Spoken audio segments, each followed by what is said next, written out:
नमस्कार, मैं दुष्यंत सिंह एक बार फिर से आप सभी लोगों का बहुत-बहुत स्वागत करता हूँ। आशा करता हूँ आप सभी अच्छे होंगे, आपकी तैयारी भी बहुत ही शानदार तरीके से चल रही होगी।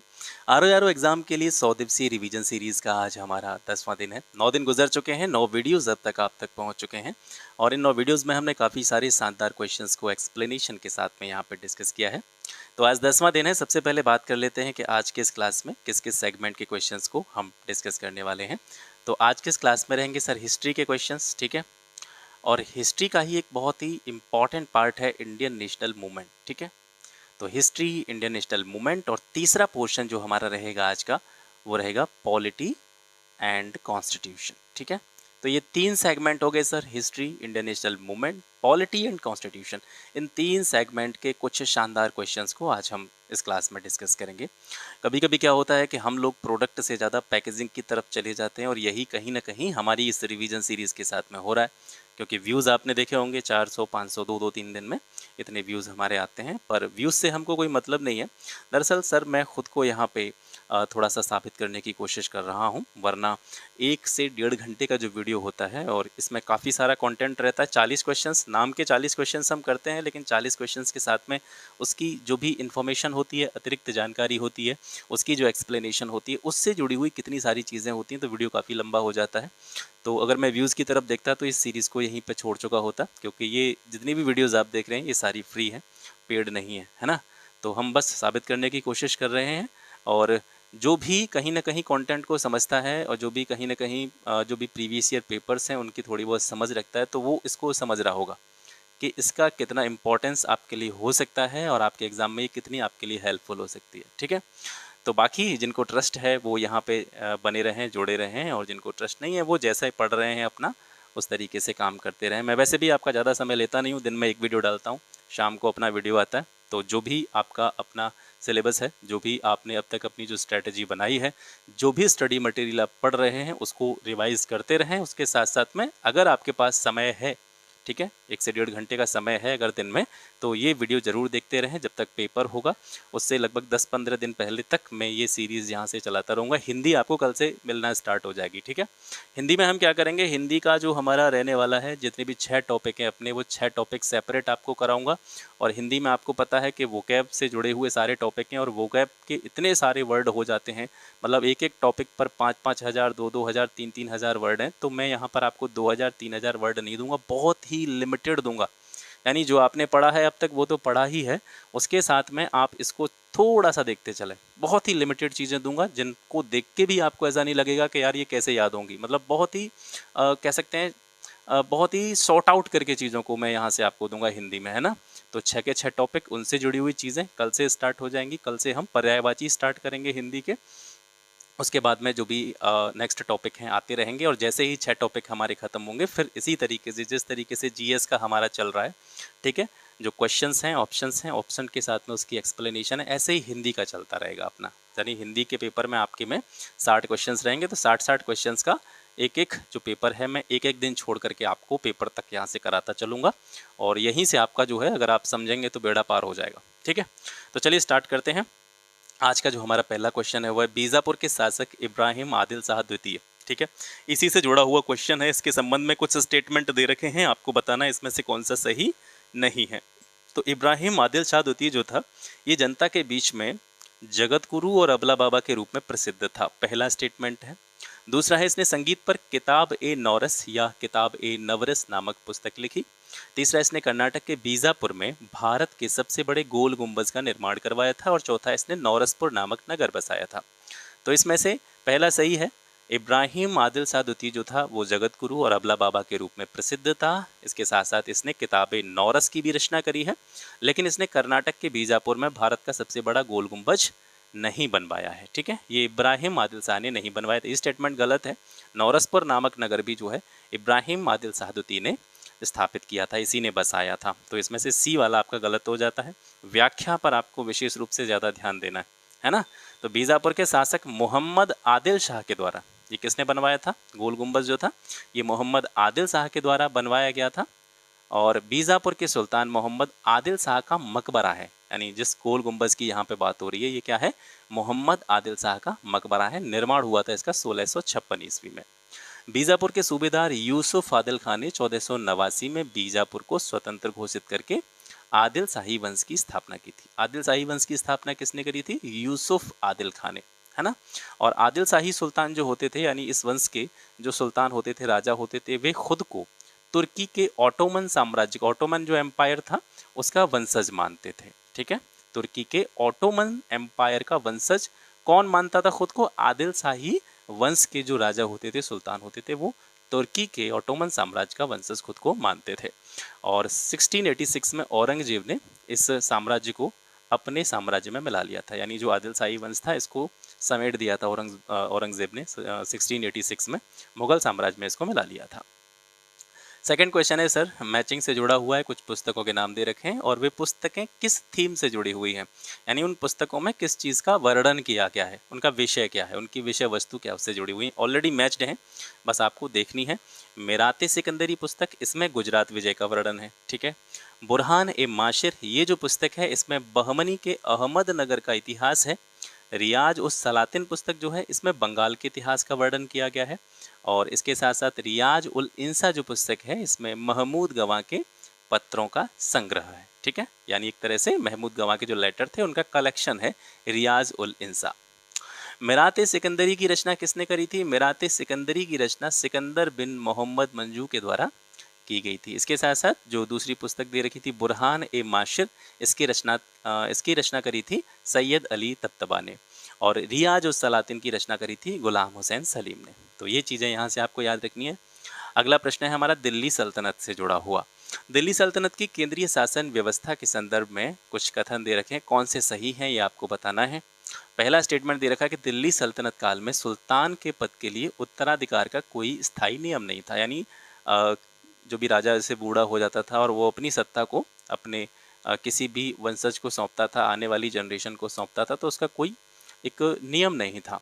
ठीक है, सुल्तान के पास अपने पुत्र हों या पुत्री हों, चाहे वो एडल्ट हो या एडल्ट नहीं हो, वयस्क हो अवयस्क हो, किसी को भी उत्तराधिकारी नियुक्त करने का जो है अधिकार उस टाइम पे हुआ करता था। ये दोनों के दोनों स्टेटमेंट जो हैं यहाँ पे सही हैं। दिल्ली सल्तनत काल में सुल्तान पद के लिए उत्तराधिकार का कोई स्थायी नियम नहीं था और उसका जो भी पुत्र है या पुत्री है, चाहे वो वयस्क है या वयस्क नहीं है, किसी को भी वह उत्तराधिकारी अपना घोषित कर सकता था। दोनों स्टेटमेंट सही हैं दिल्ली सल्तनत के बारे में। अब यहाँ से दिल्ली सल्तनत के बारे में कुछ अतिरिक्त जानकारी। भारत में दिल्ली सल्तनत का काल जो माना जाता है वो 1206 से 1526 तक माना जाता है ना। और दिल्ली सल्तनत के अंतर्गत काफ़ी सारे वंश थे जिन्होंने शासन किया था। तो अब जो क्वेश्चन आयोग अक्सर करके पूछता है, जैसे दिल्ली सल्तनत की बात करें तो दिल्ली सल्तनत में कौन कौन से वंश आते थे जिन्होंने इसके अंतर्गत शासन किया था, तो उनका कालानुक्रम पूछ लेता है, ऑर्डर में रखने के लिए बोल देता है कि इनको एक क्रम में लगाइए, है ना, पहले से बाद के क्रम में लगाइए इनको। तो दिल्ली सल्तनत के अंतर्गत जो पहला वंश आता है सर वो आता है गुलाम वंश। ठीक है, दिल्ली सल्तनत का जो पहला वंश था वो गुलाम वंश था। यहाँ पर ऊपर ये वाली समयावधि भी आपको याद रखनी है, 1206 से 1526 तक रहता है पूरा दिल्ली सल्तनत का जो भी काल होता है ना। तो इसमें गुलाम वंश स्टार्ट होता है 1206 से 1290 तक ये चलता है। इसका संस्थापक था कुतुबुद्दीन ऐबक। और गुलाम वंश के बाद में आता है खिलजी वंश, ये 1290 से लेकर के 1320 तक रहता है और इसकी स्थापना करी थी जलालुद्दीन फिरोज खिलजी ने। खिलजी के बाद में तुगलक आते हैं 1320 से 1414 तक और तुगलक वंश की स्थापना करी थी गयासुद्दीन तुगलक ने। तुगलक के बाद में सैयद आते हैं और सैयद के बाद में लोधी वंश आता है। सैयदों का जो कालक्रम रहा था 1414 से 1451 तक रहा था। खिज्र खान ने सैयद वंश की स्थापना करी थी। लोधी वंश का शासनकाल 1451 से 1526 तक रहा और लोधी वंश का संस्थापक जो था वो बहलोल लोधी था, है ना। तो ये क्रम याद रखेंगे, क्रम यानी सबसे पहले गुलाम आए, ठीक है, गुलाम खिलजी तुगलक सैयद लोधी, गुलाम खिलजी तुगलक सैयद लोधी, ठीक है। तो इस तरीके से इसका एक ऑर्डर आपको याद करके रखना है। निम्नलिखित उत्तर मुगल कालीन शासकों को उनके शासन के सही कालानुक्रम में व्यवस्थित कीजिए और नीचे दिए गए कूट से सही उत्तर का चयन कीजिए। चौथा क्वेश्चन आपका मुगल कालीन शासकों से जुड़ा हुआ है। देखिए मुगल कालीन शासकों की जब भी बात आती है तो इनकी एक लंबी फेहरिस्त आती है ना। बाबर से इनकी कहानी स्टार्ट होती है, बहादुर शाह जफर तक जो है ये इसका जो है अंत हो जाता है। तो एक तरह से हम देखते हैं कि बाबर से लेकर के और औरंगज़ेब की जब मृत्यु होती है ना, बाबर से लेकर के औरंगज़ेब ये एक अलग सेगमेंट बन जाता है मुगल कालीन शासकों का। और औरंगज़ेब के बाद में जो अन्य शासक आते हैं, क्योंकि वो इतने ज़्यादा प्रभावशाली नहीं रहे थे। जो प्रभावशाली शासक थे मुगल काल में, वो बाबर से लेकर के कहाँ तक थे, औरंगज़ेब तक थे। औरंगज़ेब के बाद में, क्योंकि जब औरंगज़ेब वैसे औरंगज़ेब का जो साम्राज्य था वो काफ़ी एरिया में विस्तृत था, काफ़ी फैला हुआ साम्राज्य था औरंगज़ेब का।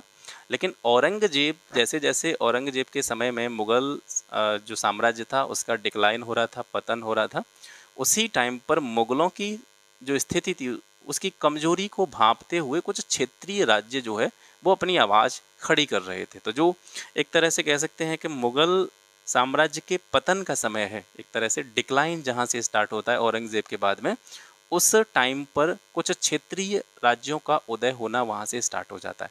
तो क्योंकि जो वास्तविक शक्तिशाली शासकों की बात करें जो कि कहाँ तक थे, औरंगज़ेब तक थे, तो वहाँ से कहीं ना कहीं मुग़ल शासक की जो पावर थी वो कम होती चली जाती है। तो औरंगज़ेब के बाद में जो शासक आते हैं मुग़लों के, वो बहुत ज़्यादा प्रभावशाली खुद को सिद्ध नहीं कर पाए, ठीक है, बहुत ज़्यादा पावरफुल शासक नहीं थे। तो औरंगज़ेब के बाद के जो शासक आते हैं मुग़ल काल में, उनको हम उत्तर मुग़ल कालीन शासक बोलते हैं। क्या बोलते हैं उनको हम? लेटर मुग़ल कालीन शासक, ठीक है। तो ये आप याद रखेंगे। तो एक तो सेगमेंट हो जाता है आपका बाबर से लेकर के औरंगज़ेब तक, दूसरा जो सेगमेंट हो जाता है वो हो जाता है आपका औरंगज़ेब से लेकर के बहादुर शाह जफ़र तक। तो यहाँ पर ये जो शासक दे रखे हैं आपको, ये उत्तर मुग़ल कालीन शासक हैं, औरंगज़ेब के बाद वाले शासक हैं। तो इसमें से सबसे पहले जो था वो फ़र्रुखशियर था। फ़र्रुखशियर के बाद में राजा बना था शाहजहाँ द्वितीय, इसके बाद में मोहम्मद शाह, और इसके बाद में शाह आलम द्वितीय। ये जो है इनका क्रम है। मैंने नीचे सारे शासकों का क्रम लिख दिया है। पहले मुग़ल कालीन बादशाहों के क्रम देखते हैं। सबसे पहले बाबर 1526 से 1530, बाबर के बाद में हुमायूं। हुमायूं जो है इसका 2 बार जो है इसके शासन की अवधि देखने को मिलती है, 1530 से 1540। 1540 में फिर शेरशाह सूरी वगैरह से इसका जो है युद्ध वगैरह होता है और इसको वो खदेड़ देता है यहाँ से, तो फिर ये बाहर चला जाता है ना। फिर जैसे ही शेरशाह सूरी की मृत्यु होती है तो फिर ये दोबारा से वापस आता है। तो 1555 से 56 तक बहुत ही छोटी समयावधि के लिए इसका शासन रहा था। ये जो है इसकी डेथ हो जाती है इस बीच में। फिर इसके बाद में इसका अवयस्क पुत्र अकबर जो है शासक बनता है। अकबर के बाद में जहांगीर, जहांगीर के बाद में शाहजहां, फिर औरंगजेब। इस तरीके से ये क्रम है। 1707 में यहाँ पर क्या हो जाती है, औरंगजेब की डेथ हो जाती है। औरंगजेब की डेथ के बाद में जो और मुग़ल कालीन शासक होते हैं, वे सारे मुग़ल कालीन शासक जो हैं वो उत्तर मुग़ल बादशाहों या उत्तर मुग़ल कालीन शासकों के अंतर्गत आते हैं, ठीक है, औरंगजेब के बाद के जो भी शासक हैं। तो हमारा जो प्रश्न था वो उत्तर मुग़ल कालीन शासकों से जुड़ा हुआ था। तो औरंगजेब के बाद में जो पहला मुग़ल शासक आता है वो है बहादुर शाह प्रथम। 1707 से 1712 तक इसका शासनकाल रहा। और देखिए बहुत ज़्यादा लंबी आपको समयावधि यहाँ पे नहीं दिखेगी, बहुत छोटे छोटे टाइम पीरियड के लिए ये जो है मुग़ल शासक यहाँ पर देखने को मिलते हैं। बहादुर शाह प्रथम जो था 1707 से 1712 तक रहा, ठीक है, लगभग 5 साल के आसपास इसका शासनकाल रहता है। इसके बाद में जहांदार शाह आता है 12-13, बस 1-2 साल के आसपास इसका शासन रहा। इसके बाद में फ़र्रुखशियर आता है 1713 से 1719 तक, 5-6 साल के आसपास इसका रहता है। फ़र्रुखशियर के बाद में रफ़ी उद दरजात, इसके बाद में शाहजहाँ द्वितीय, फिर मोहम्मद शाह, फिर अहमद शाह, फिर आलमगीर द्वितीय, फिर शाह आलम द्वितीय, इसके बाद में अकबर द्वितीय, ठीक है, और बहादुर शाह द्वितीय, जिसको बहादुर शाह जफ़र के नाम से भी जाना जाता है। 1857 के टाइम पे ये जो था मुग़ल बादशाह था। हालांकि इसकी स्थिति बहुत ज़्यादा अच्छी नहीं थी। जो भी 1857 के विद्रोह में जो विद्रोही थे, उन्होंने सामूहिक रूप से इसको क्रांति का नेता यानी अपना लीडर जो है वो घोषित किया था, ठीक है। 1857 का जो टॉपिक है उसको भी हम आगे की क्लासेस में कवर कर देंगे। तो इस तरीके से ये क्रम हो गया मुग़ल शासकों का। इसके बाद में अगला क्वेश्चन आता है आपका, ये भी मैचिंग से जुड़ा हुआ है। इसमें अशोक के कुछ शिलालेख दे रखे हैं और वे किस किस राज्य से संबंध रखते हैं। तो धौली जो शिलालेख है अशोक का, ये उड़ीसा से संबंधित है। एर्रागुडी शिलालेख जो है ये आंध्र प्रदेश से संबंधित है। कालसी शिलालेख उत्तराखंड, और सोपारा शिलालेख ये जो है महाराष्ट्र से संबंधित है। अब इसको थोड़ा सा हम डिटेल में यहाँ पे रखेंगे क्योंकि अशोक से जुड़ा हुआ पहला क्वेश्चन आया, तो थोड़ी जानकारी यहाँ पे 2-3 क्वेश्चन डाल दूंगा आगे ऐसे ही करके मैं, तो अशोक पूरा खत्म हो जाएगा यहाँ से, है ना। तो ऐसे ही हम करते हैं यहाँ पे कि जो भी शासक होता है जहाँ से प्रश्न पूछे जाने की संभावना होती है, या कोई भी ऐसा टॉपिक है जो आपका बड़ा है, एक में कवर नहीं हो रहा है, तो एक क्वेश्चन उसका एक सीरीज़ में डाल दिया, दूसरा मान के चलिए अगली वीडियो में डाल दिया, तो 2-3 वीडियो में उसके नीचे के आसपास की जितनी भी जानकारी होती है वो पूरी कवर हो जाती है। तो टॉपिक भी आपका पूरा कवर हो जाता है। इस तरीके से मैं आपकी सीरीज़ को लेकर के आगे बढ़ रहा हूँ। तो यहाँ पर अशोक से जुड़ा हुआ क्वेश्चन है और शिलालेखों से विशेष रूप से जुड़ा हुआ क्वेश्चन है, तो शिलालेखों के बारे में यहाँ पे हम बात करेंगे। अशोक द्वारा चट्टानों और स्तंभों पर उकेरे गए कुल 33 शिलालेख जो है हमें देखने को मिलते हैं। अशोक ने 268 ईसा पूर्व से लेकर के 232 ईसा पूर्व तक शासन किया था और सबसे पहले इसके जो अभिलेख थे इसको पढ़ा किसने था, तो 1837 में अशोक के अभिलेखों को पढ़ने में जो सफलता मिली थी वो जेम्स प्रिंसेप को मिली थी। जेम्स प्रिंसेप ने ही सबसे पहले अशोक के शिलालेखों को पढ़ा था। अशोक के कांधार यूनानी शिलालेख को छोड़ करके, कौन सा शिलालेख, कांधार यूनानी शिलालेख, इसको छोड़ करके अशोक के सभी प्रमुख शिलालेख जो हैं वो बड़ी चट्टानों पर अंकित किए गए हैं। अब अशोक के जो है अलग अलग तरीके के शिलालेख हैं, तो इनको 4 अलग अलग कैटेगरीज में हम डिवाइड करते हैं। अशोक के जो भी अभिलेख हैं इनको हम 4 पार्ट्स में बांटते हैं। पहले में आते हैं आपके प्रमुख शिलालेख, दूसरी कैटेगरी में आ जाते हैं लघु शिलालेख, है ना, तीसरी में आ जाते हैं प्रमुख स्तंभ शिलालेख, स्तंभ के रूप में, मतलब एक खंबा टाइप का बना करके उस पर कोई राजाज्ञा गुदवा दी गई या उस पर कोई मैसेज कह सकते हैं खुदवा दिया गया। और चौथी कैटेगरी में आ जाते हैं आपके लघु स्तंभ शिलालेख। ठीक है, ये छोटे कह सकते हैं, ये जो है बड़े स्तंभ शिलालेख हैं, प्रमुख स्तंभ शिलालेख जिनको कहा गया है, और ये दूसरे वाले जो हैं लघु स्तंभ शिलालेख, ये जो है छोटे स्तंभ शिलालेख हैं, है ना। ऐसे ही वो प्रमुख शिलालेख वो पहले शिलाओं पर लिखे हुए लेख हैं, बड़े वाले और छोटे वाले। ठीक है, ये शिलालेख, ये बड़े वाले शिलालेख, ये छोटे वाले शिलालेख, ऐसे ये स्तंभ के रूप में लिखे गए शिलालेख हैं बड़े वाले, और ये छोटे वाले स्तंभ पर लिखे गए शिलालेख। इस तरीके से इसको हम 4 पार्ट्स में डिवाइड करते हैं। अब क्योंकि सबको हम नहीं लिख सकते और सब महत्वपूर्ण भी नहीं है, तो जहाँ जहाँ से पूर्व में भी प्रश्न पूछे जा चुके हैं और जहाँ से पूछे जाने की संभावना बनी रहती है, उन कुछ मेजर चीज़ों को मैंने यहाँ पर ऐड किया है। तो सबसे पहले हम बात करते हैं मेजर रॉक एडिक्ट प्रथम के बारे में, यानी पहला जो रॉक एडिक्ट है बड़ा वाला, है ना, पहला शिलालेख, यानी प्रमुख शिलालेख की बात हो रही है, एक तरह से आप ये समझ सकते हैं, प्रमुख शिलालेख, है ना। तो पहला जो प्रमुख शिलालेख है उसमें क्या बताया गया है, अशोक ने बताया है वहाँ पर कि पशु वध करना जो है वो गलत है, पशु वध को प्रतिबंधित यहाँ पर जो है किया गया है, वो पहले प्रमुख शिलालेख में किया गया है। इसके अलावा पहले प्रमुख शिलालेख में अशोक जो है वो क्या कहता है, उत्सव और जो भी समारोह मनाए जाते हैं उन पर भी प्रतिबंध लगाने की बात करता है। दूसरे प्रमुख शिलालेख में चोल, पांड्य, सत्यपुत्र और केरल पुत्र जैसे दक्षिण भारतीय राज्यों का उल्लेख किया गया है और इसमें सामाजिक कल्याण के उपायों के बारे में भी बताया गया है। तो ये बहुत इंपॉर्टेंट है, मेजर रॉक एडिक्ट दूसरा, यानी प्रमुख शिलालेख नंबर 2, इसमें चोल, पांड्य, सत्यपुत्र और केरल पुत्र जैसे दक्षिण भारतीय राज्यों के बारे में जानकारी मिलती है।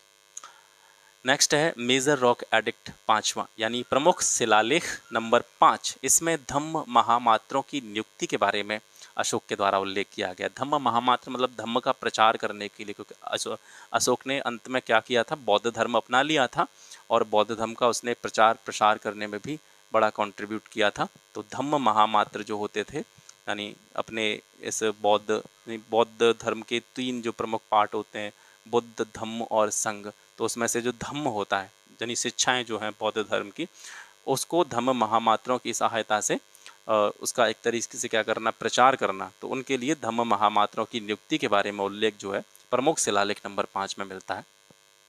इसके बाद में प्रमुख शिलालेख नंबर 7 आता है आपका। इसमें अशोक ने बताया है कि वह सभी धर्मों और संप्रदायों के प्रति समान भाव रखता है, सहिष्णुता की भावना रखता है। प्रमुख शिलालेख नंबर जो 13 है आपका, इसमें कलिंग युद्ध और उसकी विजय के बारे में जो है जानकारी मिलती है। ये बहुत इंपॉर्टेंट है, काफ़ी बार पूछा गया है कि अशोक के किस शिलालेख से, किस नंबर के शिलालेख से कलिंग युद्ध के बारे में जानकारी मिलती है, तो ये प्रमुख शिलालेख नंबर 13 है। लघु शिलालेखों को देखते हैं। ये जो लघु शिलालेख हैं इसमें अशोक का जो व्यक्तिगत इतिहास है, इसके साथ साथ उसके धर्म के जो सारांश हैं, ठीक है, धम्म के सारांश हैं, वो जो है इसमें बताए गए हैं। ये जो लघु शिलालेख हैं ये जो प्रमुख रूप से कहाँ कहाँ पे मिले हैं, जैसे मस्की शिलालेख है ये आंध्र प्रदेश, ब्रह्मगिरी ये कर्नाटक में, सासाराम ये बिहार में, रूपनाथ मध्य प्रदेश में, भाब्रू बैरात ये राजस्थान में, ये जो है इसके लघु शिलालेख हैं। ठीक है, अशोक का एक उपनाम देखने को मिलता है देवनाम प्रियदर्शी, देवनाम प्रियदर्शी। ये देवनाम प्रियदर्शी जो उपाधि है या इसका जो उपनाम है ये मस्की लघु शिलालेख में देखने को मिलता है। कहाँ पे मिलता है ये, मस्की लघु शिलालेख में देखने को मिलता है, इसको याद रखेंगे। इसके साथ साथ अशोक की लुम्बिनी यात्रा, ठीक है। अशोक की जो लुम्बिनी यात्रा है, लुम्बिनी क्यों फेमस है? क्योंकि बुद्ध की जन्मस्थली है लुम्बिनी। तो बुद्ध की जन्मस्थली यानी लुम्बिनी की यात्रा के बारे में उल्लेख मिलता है कहाँ पे? रुम्मिनदेई स्तंभ शिलालेख में। अशोक ने लुम्बिनी की यात्रा की, ऐसी जानकारी रुम्मिनदेई स्तंभ शिलालेख से मिलती है। अशोक के जो अभिलेख हैं उसमें केवल 3 भाषाओं का उपयोग किया गया था, प्राकृत, अरामाइक और ग्रीक। ये अरामी भी लिख देते हैं कभी कभी इसको, और कहीं कहीं पर आपको इस तरीके से भी लिखी हुई है मिलेगी, अरामाइक। ठीक है, अरामाइक। तो प्राकृत भाषा, अरामाइक और ग्रीक, इन 3 भाषाओं का उपयोग अशोक के अभिलेखों में किया गया है। ज़्यादातर जो अभिलेख हैं, अगर आपसे पूछा जाए अशोक के जो ज़्यादातर अभिलेख हैं उनमें किस भाषा का प्रयोग हुआ है, तो प्राकृत भाषा का उनमें यूज़ किया गया है। उपमहाद्वीप के उत्तर पश्चिम में अशोक के जो शिलालेख हैं वो ग्रीक और अरामाइक भाषा में देखने को मिलते हैं। अफगानिस्तान में जो शिलालेख हैं वो ग्रीक और अरामाइक लिपि में लिखे गए थे। कंधार का जो शिलालेख है अशोक का, वो उसमें 2 भाषाओं का इस्तेमाल किया गया है, द्विभाषी शिलालेख है, और इसमें ग्रीक और अरामी दोनों भाषाओं का जो है प्रयोग किया गया है। ठीक है, अशोक का नाम स्पष्ट रूप से 3 शिलालेखों में उल्लेखित किया गया है। और वे 3 अभिलेख कौन कौन से हैं, शिलालेख कौन कौन से हैं जिसमें अशोक का नाम स्पष्ट रूप से देखने को मिलता है? तो वह है मस्की शिलालेख, गुज्जरा शिलालेख और नित्तूर शिलालेख। ये 3 शिलालेख ऐसे हैं जिसमें अशोक का जो है स्पष्ट रूप से अशोक के नाम का उल्लेख किया गया है। नेक्स्ट क्वेश्चन है, स्कंदगुप्त के अभिलेख हैं, इनकी अवस्थिति कहाँ कहाँ पर है ये आपको बताना है। भीतरी स्तंभलेख जो है ये गाजीपुर में है। गढ़वा शिलालेख जो है इसका, ये सारे जो है स्कंदगुप्त से ही रिलेटेड हैं। ठीक है, गढ़वा शिलालेख ये प्रयागराज में है। कहोम अभिलेख जो है ये देवरिया में है। इंदौर ताम्रपत्र ये बुलंदशहर में। कौन सा कथन सही नहीं है? पहला कथन है अमीर खुसरो अलाउद्दीन खिलजी का दरबारी कवि था। दूसरा है कालिदास चंद्रगुप्त द्वितीय के दरबारी कवि थे। दोनों स्टेटमेंट सही हैं। ठीक है, अमीर खुसरो किसके दरबार में था? अलाउद्दीन खिलजी के दरबार में था। कालिदास चंद्रगुप्त द्वितीय, जिनको विक्रमादित्य के नाम से भी जाना जाता है, उनके दरबारी कवि थे। बाणभट्ट जो है हर्षवर्धन के दरबारी कवि थे ये, और हरिशेण जो है चंद्रगुप्त मौर्य के दरबार में थे। तो ये जो है स्टेटमेंट चौथा वाला यहाँ पे गलत है। हरिशेण जो है ये चंद्रगुप्त मौर्य के दरबार में नहीं थे। 1, 2, 3 सही हैं। हरिशेण जो थे ये समुद्रगुप्त के दरबारी कवि थे। हरिशेण किसके दरबारी कवि थे? समुद्रगुप्त के दरबारी कवि थे। इलाहाबाद स्तंभ शिलालेख, इसका दूसरा नाम क्या है? इलाहाबाद स्तंभ शिलालेख का दूसरा नाम है प्रयाग प्रशस्ति। इसी को प्रयाग प्रशस्ति कहा जाता है। तो प्रयाग प्रशस्ति की रचना किसने करी थी? हरिशेण ने करी थी। हरिशेण किसके दरबारी कवि थे? समुद्रगुप्त के थे। ठीक है, और हरिशेण ने ही प्रयाग प्रशस्ति की रचना की। और प्रयाग प्रशस्ति में गुप्त वंश के राजनीतिक इतिहास के बारे में जानने के लिए जो है बहुत सी जानकारियाँ दी गई हैं। यानी अगर हमको जानना है गुप्त वंश के राजनीतिक इतिहास के बारे में तो प्रयाग प्रशस्ति जो शिलालेख है वो एक बहुत ही महत्वपूर्ण अभिलेखीय स्रोत माना जाता है। समुद्रगुप्त चंद्रगुप्त प्रथम का पुत्र था, उसका उत्तराधिकारी था और गुप्त वंश का सबसे महान शासक था। इसको भारत का नेपोलियन भी कहा जाता है। ठीक है, भारत का नेपोलियन किसने कहा था इसको? V.A. स्मिथ ने। V.A. स्मिथ एक इतिहासकार हैं, उन्होंने समुद्रगुप्त को भारत का नेपोलियन कह करके पुकारा था। इसने कुषाण और जो अन्य छोटे राज्य थे उस पर विजय प्राप्त करी थी और गुप्त साम्राज्य का एक बहुत बड़े क्षेत्र में विस्तार किया था। समुद्रगुप्त ने उत्तर भारत के राजाओं को हराने के बाद में उनके जो प्रदेश थे, उनके जो क्षेत्र थे, उन पर कब्जा कर लिया, लेकिन इसने दक्षिण भारत पर कब्जा नहीं किया था। इसके साथ साथ इसके बारे में बताया जाता है कि इसकी एक मजबूत नेवल आर्मी थी, मजबूत नौसेना थी। और इसका प्रमाण कहाँ से पता लगता है कि समुद्रगुप्त का जो अधिकार था वो जावा पर भी था, सुमात्रा पर भी था, मलाया द्वीप पर भी इसका अधिकार था। और ये सब द्वीप हैं तो द्वीपों तक अधिकार जमाने में कहीं ना कहीं उसकी नेवल पावर का यूज़ हुआ होगा। तो यहाँ से ये अनुमान लगाया जाता है कि समुद्रगुप्त के पास में एक मजबूत नौसेना उस टाइम पर रही होगी। समुद्रगुप्त के कुछ सिक्कों पर उसको वीणा बजाते हुए प्रस्तुत किया गया है। चीनी सूत्रों के अनुसार श्रीलंका के शासक मेघवर्मा ने उनके पास गया में बौद्ध मंदिर बनवाने की अनुमति लेने के लिए एक दूत को भेजा था, एक मिशनरी को भेजा था। इलाहाबाद स्तंभ शिलालेख में धर्म प्रचार बंधु की उपाधि का उल्लेख है। ठीक है, किसको धर्म प्रचार बंधु कहा गया है? समुद्रगुप्त को।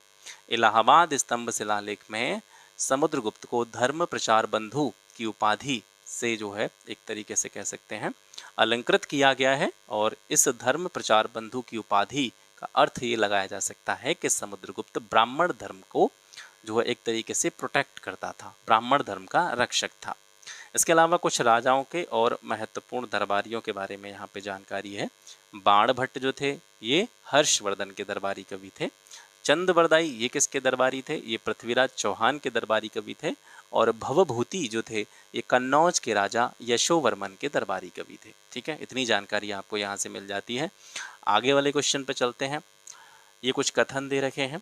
इटली का यात्री निकोलो कॉन्टी, ठीक है, निकोलो कॉन्टी कहाँ का यात्री था? इटली का था। ये किसके शासनकाल में विजयनगर आया? देवराय प्रथम के काल में विजयनगर आया। सही बात है। कृष्णदेवराय का राजदरबार भुवन विजय के नाम से जाना जाता था, ये भी सही है। राक्षसी तांगड़ी का युद्ध, जिसको तालीकोटा का युद्ध भी कहा जाता है, ये 1575 में नहीं हुआ था, ये 1565 में हुआ था। ठीक है, इसके बारे में वैसे आपने पढ़ा होगा। तालीकोटा या राक्षसी तांगड़ी का युद्ध कहीं ना कहीं विजयनगर साम्राज्य का जो अंत होता है वो इसी युद्ध का परिणाम था। तो पहला दूसरा स्टेटमेंट यहाँ पे सही है, तीसरा गलत है। ये 1575 में नहीं हुआ था, ये 1565 में हुआ था। विस्तार से इसके बारे में जानते हैं। तालीकोटा की लड़ाई विजयनगर साम्राज्य और किसके बीच में हुई थी? दक्कन की सल्तनत के बीच में हुई थी। दक्कन की संयुक्त सेना थी और एक तरफ में विजयनगर की सेना थी, जिसमें विजयनगर की सेना को हार का सामना करना पड़ा। ये जो युद्ध हुआ था या लड़ाई हुई थी, कब हुई थी? ये 23 जनवरी 1565 को बीजापुर के दक्षिणी पूर्वी स्थान पर लड़ी गई थी, जो मतलब अभी लोकेशन जिसकी हम देखें तो कर्नाटक के आसपास ये लोकेशन पड़ती है। इस युद्ध को राक्षसी तांगड़ी के नाम से भी जाना जाता है। तालीकोटा युद्ध के समय पर विजयनगर साम्राज्य पर जो शासन करते थे शासक या राजा जो थे वो थे सदाशिव राय। हालांकि सदाशिव राय एक प्रकार का कैसा शासक था? कठपुतली शासक था, जिसके हाथ में वास्तविक शक्तियां नहीं थी। तो सदाशिव राय के समय में वास्तविक शक्तियां किसके हाथ में थी? तो वास्तविक शक्तियां थी सदाशिव राय के मंत्री राम राय के पास में। ठीक है, राम राय के पास में जो है वास्तविक शक्तियां थी। विजयनगर साम्राज्य से दक्कन की सल्तनत का जो ये युद्ध हुआ था तालीकोटा, इसमें एक तरह से कह सकते हैं लीड किसने किया था? तो राम राय ने जो है लीड किया था। 1336 में विजयनगर की जो है विजयनगर साम्राज्य की स्थापना होती है और इसकी स्थापना किसने की? हरिहर और बुक्का नाम के दो भाइयों ने करी। और ये दो जो भाई थे हरिहर और बुक्का, ये पहले विजयनगर साम्राज्य की स्थापना से पहले मोहम्मद बिन तुगलक की सेना में सेवा दिया करते थे। इन्होंने दिल्ली सल्तनत से अलग होकर के कर्नाटक में तुंगभद्रा नदी के किनारे एक स्वतंत्र राज्य की स्थापना की, जिसको विजयनगर साम्राज्य का नाम दिया जाता है। हरिहर और बुक्का को अपने राज्य की स्थापना के लिए समकालीन विद्वान संत विद्यारण्य से सहायता मिली। इसके साथ साथ एक नया राज्य स्थापित करने के लिए जो एक इंस्पिरेशन थी वो भी इनको संत विद्यारण्य से मिली थी। देवराय द्वितीय, ये जो ऑप्शन में अन्य राजा दे रखे हैं उनसे जुड़ी हुई जानकारी यहाँ पे मैंने ऐड कर रखी है। देवराय द्वितीय के दौरान फारस से अब्दुल रज्जाक आए थे, ये विदेशी यात्री अब्दुल रज्जाक। ठीक है, ये फारस से आया। किसके टाइम पे आया? देवराय द्वितीय के टाइम पे आया। इसने राजधानी हम्पी की सुंदरता का वर्णन किया था। हम्पी की सुंदरता का वर्णन किसने किया? अब्दुल रज्जाक ने। संगम वंश का सबसे महान शासक देवराय द्वितीय था। उसने मुस्लिम तीरंदाजों को अपनी सेना में शामिल किया। इसके साथ साथ देवराय द्वितीय जाना जाता है किसके लिए? सीलोन से कर वसूलने के लिए। सीलोन यानी श्रीलंका। सीलोन से कर वसूलने वाला पहला विजयनगर का शासक कोई था तो वो कौन था? देवराय द्वितीय था। डोमिंगो पेस या फिर कहीं पर इसको डोमिंगो पाइस भी लिखा आपको मिल सकता है। डोमिंगो पाइस और बारबोसा ये किसके टाइम पर विजयनगर साम्राज्य में आए थे? तो कृष्णदेवराय के टाइम पर ये दोनों आए, डोमिंगो पाइस और बारबोसा। और नूनिज ने किसके टाइम पर विजयनगर साम्राज्य का दौरा किया? तो नूनिज आया था आपका अच्युत देवराय के टाइम पे। ठीक है, डोमिंगो पाइस और बारबोसा ये कृष्णदेवराय के टाइम पे आए। नूनिज अच्युत देवराय के समय में विजयनगर आया। विजयनगर जो साम्राज्य है दरअसल इसमें 4 अलग अलग राजवंशों ने शासन किया था। ये जो 4 राजवंशों का क्रम है इसको आपको बिल्कुल ये मान लेना, दिमाग में फिक्स कर लेना, ये याद करना ही करना है आपको। ठीक है, क्योंकि विजयनगर साम्राज्य के जो बेसिक क्वेश्चंस हैं कि भैया विजयनगर साम्राज्य की स्थापना किसने करी थी, ये जो ऊपर ऊपर के क्वेश्चन है ये तो आपने मतलब पढ़े ही होंगे, सब लोग जानते ही हैं, याद भी रह जाते हैं सबको। लेकिन अक्सर करके इतिहास के क्वेश्चंस पिछले कुछ वर्षों से आप देख रहे हैं कि आयोग इस तरह क्वेश्चंस पूछ रहा है कि जहाँ से आप सोचेंगे नहीं वहाँ से वो क्वेश्चन ले आएगा। और कोई कोई क्वेश्चन तो ऐसा होता है कि वो किताबों में ही नहीं मिलता है ना। तो विजयनगर साम्राज्य के अंदर जब हम जाते हैं, इसको अंदर से स्टडी करते हैं, तो हमें पता चलता है कि विजयनगर साम्राज्य के अंतर्गत जो कुल जो राजवंश थे वो 4 राजवंश थे। कौन कौन से थे? संगम राजवंश, सालोब राजवंश, तुलुब वंश और अराबिडू वंश, है ना। तो ये विजयनगर साम्राज्य के अंतर्गत ही आते थे। इसमें से संगम वंश का जो शासनकाल माना जाता है 1336 से 1486। विजयनगर साम्राज्य की स्थापना कब हुई? 1336 में हुई।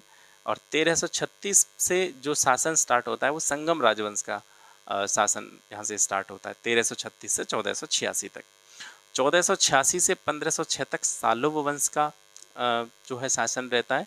1506 से 1565 तक तुलुब वंश, ठीक है। 1565 में ही राजर्षि तांगड़ी का युद्ध होता है, तो तब तक जो है यहाँ पर तुलुब वंश का शासन था।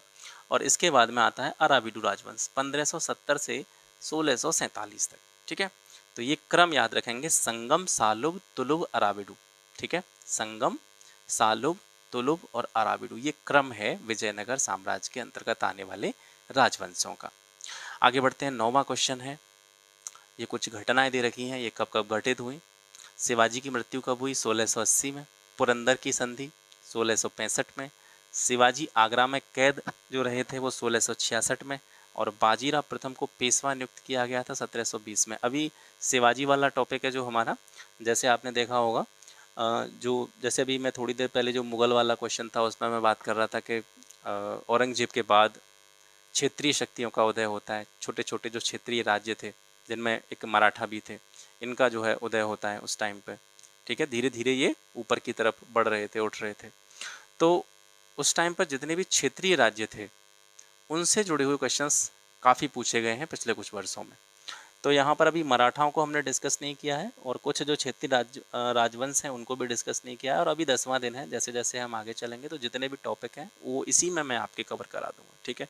टेंशन लेने की ज़रूरत नहीं है, बिल्कुल भी ट्रस्ट बनाए रखना है। और अगर आपको लगता है कि यहाँ पर मेहनत से सारी चीज़ें तैयार की गई हैं, ऐसे ही मतलब कहीं से भी उठा के नहीं पटक दी गई, आपको अगर लग रहा हो इसमें कि मेहनत करी गई है तो इसको शेयर ज़रूर करना वीडियो को, है ना। और कुछ मैं आपसे नहीं मांग रहा हूँ। 10वां क्वेश्चन है, कल्लड़ की राजतरंगिणी के संबंध में निम्नलिखित में से कौन कौन कथन सही है। यानी जब भी ये क्वेश्चंस बनाए जाते हैं ना, तो अगर आप वो स्थिति देखेंगे जब मैं ये सारे क्वेश्चंस तैयार करता हूँ तो मेरे पास ढेर लगा होता है किताबों का, पुराने पेपर्स का, और भी जो प्रैक्टिस सेट हैं इधर उधर मार्केट में या जो टेस्ट सीरीज़ हैं वहाँ से सिलेक्ट कर करके चीज़ें कि एक बैलेंस बना रहे चीज़ों का, उस तरीके की चीज़ें ढूंढ के मैं टाइप करता हूँ, तो बहुत टाइम लगता है इसमें। और मैंने आपको वीडियो की स्टार्टिंग में ही बताया था भाई मैं कुछ नहीं कर रहा हूँ, मैं बस खुद को एक तरीके से साबित करने की कोशिश कर रहा हूँ। और इतनी चीज़ें वैसे भी आपको पता है, कोई यूट्यूब पर कोई अगर दे रहा हो 1.5 घंटे का वीडियो और इतना सारा कंटेंट, वो भी फ्री में और लगातार, तो मुझे नहीं लगता, मुझे तो मिला नहीं है। अगर आपको मिल जाए तो बताना ज़रूर, ठीक है। तो बहुत मेहनत लगती है इसके पीछे, तो आपका थोड़ा सा एक रिस्पॉन्सिबिलिटी ये तो बनती है, उत्तरदायित्व ये तो बनता है कि आप कुछ नहीं कर सकते तो इसको शेयर कर सकते हैं, है ना। वीडियो को लाइक किया कीजिए, अगर लाइक मतलब पसंद आए तभी लाइक करना है, मतलब मैं ये नहीं कह रहा हूँ कि पसंद नहीं आए तब भी लाइक ही करो उसको, पसंद नहीं आए तो डिसलाइक करो। और नीचे डिसलाइक का रीज़न ज़रूर लिखो कि भाई इसमें ये कमी है और इसको थोड़ा सा सुधारो, है ना। और एक चीज़ और बीच में ऐड करना चाहूँगा कि देखो मैं अपने आप ही सारी चीज़ें टाइप करता हूँ, तो कभी कभी टाइपिंग मिस्टेक कुछ हो जाती हैं, तो उसको मतलब बहुत ज़्यादा हाईलाइट मत किया करो। हाईलाइट नहीं मतलब मुझे बता दिया करो कमेंट सेक्शन में। हाईलाइट करने का मेरा मतलब है कि अरे ये गलत कैसे हो गया, ऐसे करने की ज़रूरत नहीं है। जो भी, क्योंकि इतनी सारी चीज़ें, इतने सारे वर्ड, कितने वर्ड होंगे इसमें, ये सारे वर्ड मैंने टाइप करे हैं, तो कोई ना कोई मिस्टेक कहीं ना कहीं हो जाती है, कोई टाइपिंग मिस्टेक। और जब खुद की लिखी हुई चीज़ होती है तो खुद को उसमें मिस्टेक नज़र नहीं आती है, हमेशा देखना। कोई दूसरा उसको देखेगा तब उसको उसमें गलती नज़र आएगी। तो वो जो भी, अगर आपको कोई, आप थोड़ा सा, क्योंकि आप भी समझदार हैं, आप पढ़े लिखे हैं, आप भी तैयारी करते हैं और तभी आप ये वीडियो यहाँ तक देख रहे हैं, तो अगर कोई मिस्टेक उसमें लगा करे तो उसको कमेंट सेक्शन में ज़रूर मतलब कमेंट में लिख दिया कीजिए, ताकि मैं उसको पिन कर दिया करूँ उसको सही करके कि इसमें ये वाली मिस्टेक है या इसको इस तरीके से सुधारा जा सकता है ना। तो वो ज़रूर किया करें। और कभी कभी नहीं देख पाते हैं, लेकिन मैं 3-4 दिन बाद सारे कमेंट्स को एक बार देखता हूँ और जो जो चीज़ें होती हैं उनके सभी के जवाब देता हूँ। तो कल्लड़ की राजतरंगिणी के संबंध में कौन सा कथन सही है? पहला है, राजतरंगिणी की रचना जो है वो संस्कृत भाषा में करी गई है। सही, बिल्कुल सही बात है। राजा जयसिंह राजतरंगिणी में वर्णित अंतिम शासक है, ये भी सही है। और इसमें कुल 8 तरंग हैं, लगभग 8000 श्लोक जो है राजतरंगिणी में शामिल किए गए हैं। तो ये भी सही है। तीनों कथन जो है राजतरंगिणी के संदर्भ में यहाँ से सही हो जाते हैं। कुछ घटनाएं दे रखी हैं, उनको सही कालानुक्रम में व्यवस्थित करना है। सकरखेड़ा का युद्ध, खानवा का युद्ध, हल्दीघाटी का युद्ध और कन्नौज का युद्ध, है ना। तो इसमें से सबसे पहले हुआ था खानवा का युद्ध, और इसके बाद में कन्नौज का हुआ था आपका, और फिर हल्दीघाटी 76 में 1576, और फिर सकरखेड़ा सबसे अंत में। चारों में से चारों युद्धों के बारे में यहाँ पे बात करेंगे। सबसे पहले हल्दीघाटी आपको पता ही होगा, 18 जून 1576, एक तरफ मेवाड़ के राणा महताब और दूसरी तरफ मुगल सम्राट अकबर की सेना, उन दोनों के बीच में ये लड़ा गया था। अकबर की सेना का जो नेतृत्व किया था वो आम्बेर या फिर आमेर, इस तरीके से बोल सकते हैं, आमेर के राजा मानसिंह प्रथम ने किया था। खानवा का युद्ध 1527 में लड़ा गया, बाबर और मेवाड़ के राजपूत राजा राणा सांगा के बीच में, और खानवा के युद्ध में बाबर ने राणा सांगा को हरा दिया था। सकरखेड़ा का युद्ध कब हुआ?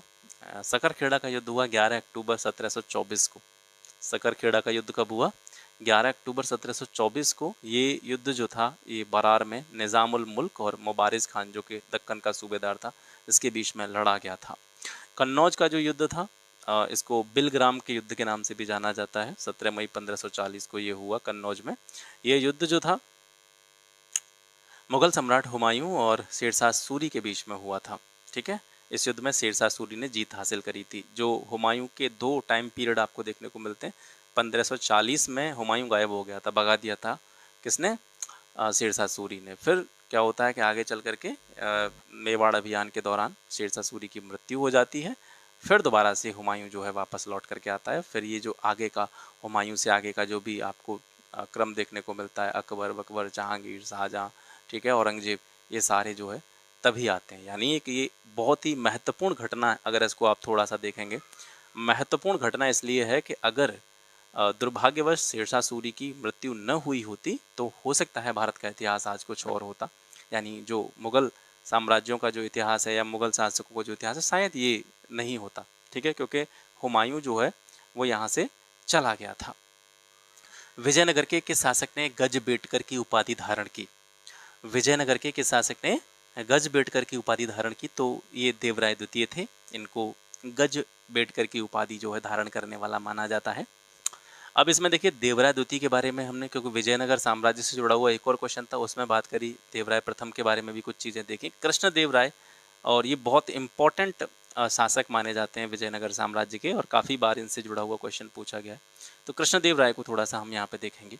कृष्णदेवराय का शासनकाल माना जाता है 1509 से 1529। और जैसा कि अभी हम पिछले क्वेश्चंस में बात कर रहे थे कि विजयनगर के अंतर्गत कितने वंश थे? 4 वंश थे। उन 4 वंशों में से तुलुव राजवंश से संबंध रखता था कौन? कृष्णदेवराय। ठीक है, उन्होंने सबसे पहले बीजापुर की आदिलशाही सेना को पूरी तरीके से ध्वस्त कर दिया और गुलबर्गा पर हमला करके वहां कैद 3 बहमनी राजकुमार जो थे उनको फ्री कराया, मुक्त कराया। गुलबर्गा की गद्दी जो है उनको वापस करने में उनकी मदद करी। इसके अलावा कृष्णदेवराय ने खुद जो है यवन राज्य स्थापनाचार्य की उपाधि धारण करी। उदयगिरी कृष्णदेवराय के द्वारा जीता गया पहला किला था। पहला किला कौन सा जीता कृष्णदेवराय ने? उदयगिरी। इन्होंने उड़ीसा के प्रताप रुद्र गजपति को हराया, और गजपति की जो राजकुमारी थी तुक्का देवी, इसका एक और नाम देखने को मिलता है अन्नपूर्णा देवी। तुक्का देवी या अन्नपूर्णा देवी, इनसे जो है कृष्णदेवराय का विवाह हुआ। 1520 में रायचूर अभियान कृष्णदेवराय का अंतिम अभियान था, और इस रायचूर अभियान में कृष्णदेवराय ने इस्माइल आदिल शाह को हराया था। पुर्तगाली गवर्नर अल्फांसो डी अल्बुकर्क ने कृष्णदेवराय के साथ में एक संधि करी थी। इसके साथ साथ कृष्णदेवराय साहित्य और कला के महान संरक्षक थे। उन्हें आंध्र भोज के नाम से भी जाना जाता था। ठीक है, आंध्र भोज किसको कहा जाता है? कृष्णदेवराय को कहा जाता है। कृष्णदेवराय के दरबार में अष्टदिग्गज एक समूह था। अष्टदिग्गज में क्या था? तेलुगु साहित्य के 8 प्रख्यात विद्वान थे, 8 कवि थे। उन 8 कवियों का समूह जो था वो अष्टदिग्गज के नाम से जाना जाता था। और अष्टप्रधान क्या था? तो अष्टप्रधान आपको पता है मराठा प्रशासन में अष्टप्रधान जो थे 8 मंत्रियों का एक समूह होता था। ठीक है, 8 अलग अलग प्रकार के जो मंत्री हुआ करते थे मराठाओं के, उनको अष्टप्रधान कहा जाता था। वो विशेष रूप से शिवाजी के समय में आपको देखने को मिलते हैं। अष्टदिग्गज की बात करें, क्योंकि ये नाम दोनों सिमिलर से लगते हैं तो कभी कभी जल्दबाजी में कन्फ्यूजन हो जाती है। अष्टदिग्गज क्या है? ये अष्टदिग्गज कृष्णदेवराय से संबंधित है। अपने पुत्र की मृत्यु के कारण कृष्णदेव राय को मानसिक आघात पहुंचा और 1529 में इनकी मृत्यु हो जाती है। इनकी मृत्यु के बाद में अच्युत देव राय और सदाशिव राय जो है ये सिंहासन पर बैठे क्रमिक रूप से। ऑप्शन में हरिहर द्वितीय का नाम आता है। हरिहर द्वितीय 1377 से 1404 तक इसका शासनकाल रहा। ये बुक्का प्रथम का पुत्र था और उसका उत्तराधिकारी था। विजयनगर साम्राज्य के दूसरे राजा के रूप में इनको देखा जाता है। हरिहर द्वितीय सिंहासन पर महाराजाधिराज की उपाधि ग्रहण करके बैठा था और इसने अपने साम्राज्य की सीमा जो थी वो दक्षिण में त्रिचुरापल्ली तक जो है पहुंचा दी थी। हरिहर द्वितीय अपनी विद्वता और विद्वानों को संरक्षण देने के कारण राजव्यास या राजवाल्मीकि जो है कहलाता था। मतलब इसको राजव्यास भी कहते थे, राजवाल्मीकि भी कहते थे, क्योंकि ये विद्वान तो था ही स्वयं, लेकिन इसके साथ साथ अन्य विद्वानों का भी सम्मान करता था, उनको अपने राज्य में संरक्षण प्रदान करता था। ऑप्शन में देवराय प्रथम के बारे में बात की गई है, तो यहाँ पर इसके बारे में भी जान लेते हैं। 1406 से 1422 तक इसका शासनकाल रहता है देवराय प्रथम का। हरिहर द्वितीय के बाद में विजयनगर साम्राज्य का वास्तविक उत्तराधिकारी देवराय प्रथम को माना जाता है। इसने अपने शासनकाल में बहमनी सुल्तान फिरोज शाह के आक्रमण का सामना किया था। फिरोज शाह बहमनी से ये पराजित हुआ देवराय प्रथम, और इसने अपनी पुत्री का विवाह फिरोज शाह के साथ में कर दिया था। देवराय प्रथम ने राज्य में सिंचाई की सुविधा के लिए तुंगभद्रा नदी पर बांध बनाकर नहरें निकलवाई थी। इंपॉर्टेंट है ये, ठीक है। किसने, यानी किस विजयनगर शासक ने अपने राज्य में सिंचाई की सुविधा के लिए तुंगभद्रा नदी पर बांध बनाकर नहरें निकलवाने का काम किया था? तो देवराय प्रथम ने। इसके अलावा देवराय प्रथम के दरबार में कौन से प्रसिद्ध तेलुगु कवि रहते थे? तो श्रीनाथ जो थे ये देवराय प्रथम के दरबार में रहते थे। देवराय प्रथम के विषय में कहा गया है कि सम्राट अपने राजप्रसाद, राजप्रसाद का मतलब राजमहल जो होता है, सम्राट अपने राजप्रसाद के मुक्ता सभागार में प्रसिद्ध व्यक्तियों को सम्मानित किया करता था। इसके समय में विजयनगर दक्षिण भारत में विद्या का केंद्र जो है बन गया था। नेक्स्ट क्वेश्चन है, किसके द्वारा बंगाल में द्वैध शासन प्रणाली की शुरुआत की गई? तो बंगाल में द्वैध शासन प्रणाली रॉबर्ट क्लाइव के टाइम पर स्टार्ट होती है। रॉबर्ट क्लाइव ने 1765 में बंगाल में द्वैध शासन प्रणाली को शुरू किया, और ये कब तक चली सर? ये 1772 तक चलती है, 1765 से 1772 तक। बंगाल के प्रशासन को द्वैध शासन प्रणाली के परिणाम स्वरूप दीवानी और निजामत में विभाजित किया गया था। मतलब प्रशासन के यानी शासन के, एडमिनिस्ट्रेशन के दो फॉर्म, एक दीवानी एक निजामत। रॉबर्ट क्लाइव को ब्रिटिश भारत का बाबर भी कहा जाता है, इसका एक उपनाम है, दे दिया गया इतिहासकारों द्वारा। रॉबर्ट क्लाइव को क्या कहते हैं? ब्रिटिश भारत का बाबर। वॉरेन हेस्टिंग्स ने सरकार की दोहरी प्रणाली को समाप्त किया था, यानी जो द्वैध शासन प्रणाली रॉबर्ट क्लाइव ने स्टार्ट करी थी उसको समाप्त किसने किया? वॉरेन हेस्टिंग्स ने। कौन सा अनुच्छेद, अब यहाँ से जो है आपकी पॉलिटी स्टार्ट हो जाती है। ये हिस्ट्री के क्वेश्चंस थे, अब यहाँ से पॉलिटी के क्वेश्चंस हैं। और पॉलिटी के जो क्वेश्चंस हैं आज बहुत शानदार क्वेश्चंस होने वाले हैं। काफ़ी सारे टॉपिक आपको यहाँ से आपके क्लियर होने वाले हैं। मतलब टॉपिक का मतलब है कि जो सेपरेट टॉपिक जो आप बुक में पढ़ते हैं वो भी यहाँ से क्लियर हो जाएंगे। मैं टॉपिक ही क्लियर करा रहा हूँ एक तरीके से, क्वेश्चन के फॉर्म में है वो, उसको मैं अपने हिसाब से लेकर के चल रहा हूँ। तो अभी आपने हिस्ट्री के मिक्स्ड क्वेश्चंस देखे थे, अब इसके बाद में पॉलिटी के क्वेश्चंस आ जाएंगे। इसके बाद में इंडियन नेशनल मूवमेंट सेपरेट 1885 से 1947 के बीच की जो आपकी समयावधि है उसमें कौन कौन सी घटना हुई वो इसके बाद में देखेंगे, ठीक है। तो पॉलिटी का पहला क्वेश्चन है कि कौन सा अनुच्छेद संसद सदस्यों के शपथ से संबंधित है? तो ये 99, आर्टिकल 99, अनुच्छेद 99 जो है इसमें संसद सदस्यों की शपथ के बारे में उपबंध दिए गए हैं। तो संसद का उल्लेख सर संविधान के कौन से भाग में किया गया है? संसद का उल्लेख है संविधान के भाग 5 में, और संसद से संबंधित जो अनुच्छेद हैं वो 79 से लेकर के 122 तक। काफ़ी लंबा चौड़ा ये चैप्टर हो जाता है, आप पढ़ते होंगे संसद वाला, क्योंकि बहुत सारी चीज़ें आ जाती हैं इसमें। देखिए संसद में ही आपकी राज्यसभा, लोकसभा, राष्ट्रपति भी इसी में जो है इंक्लूड हो जाता है ना। तो सबसे पहले 79 देखते हैं। 79 में क्या प्रावधान किया गया है कि जो केंद्र है या संघ है उसके लिए एक संसद होगी, और वो संसद कैसे कैसे बनेगी? वो संसद राष्ट्रपति और 2 सदनों से मिलकर के बनेगी, जिनमें से एक सदन को राज्यसभा कहा जाएगा जो कि उच्च सदन होगा, दूसरे को लोकसभा कहा जाएगा जो निचला सदन होगा। अनुच्छेद 98, ये ऑप्शन में जो आर्टिकल दे रखे हैं, ठीक है। 99 में तो आपको पता चल गया संसद सदस्यों के शपथ से संबंधित उपबंध दे रखे हैं इसमें। अब 98, 87, 93 में क्या क्या दे रखा है वो यहाँ से देखेंगे। अनुच्छेद 98 ये संसद के सचिवालय से संबंधित है।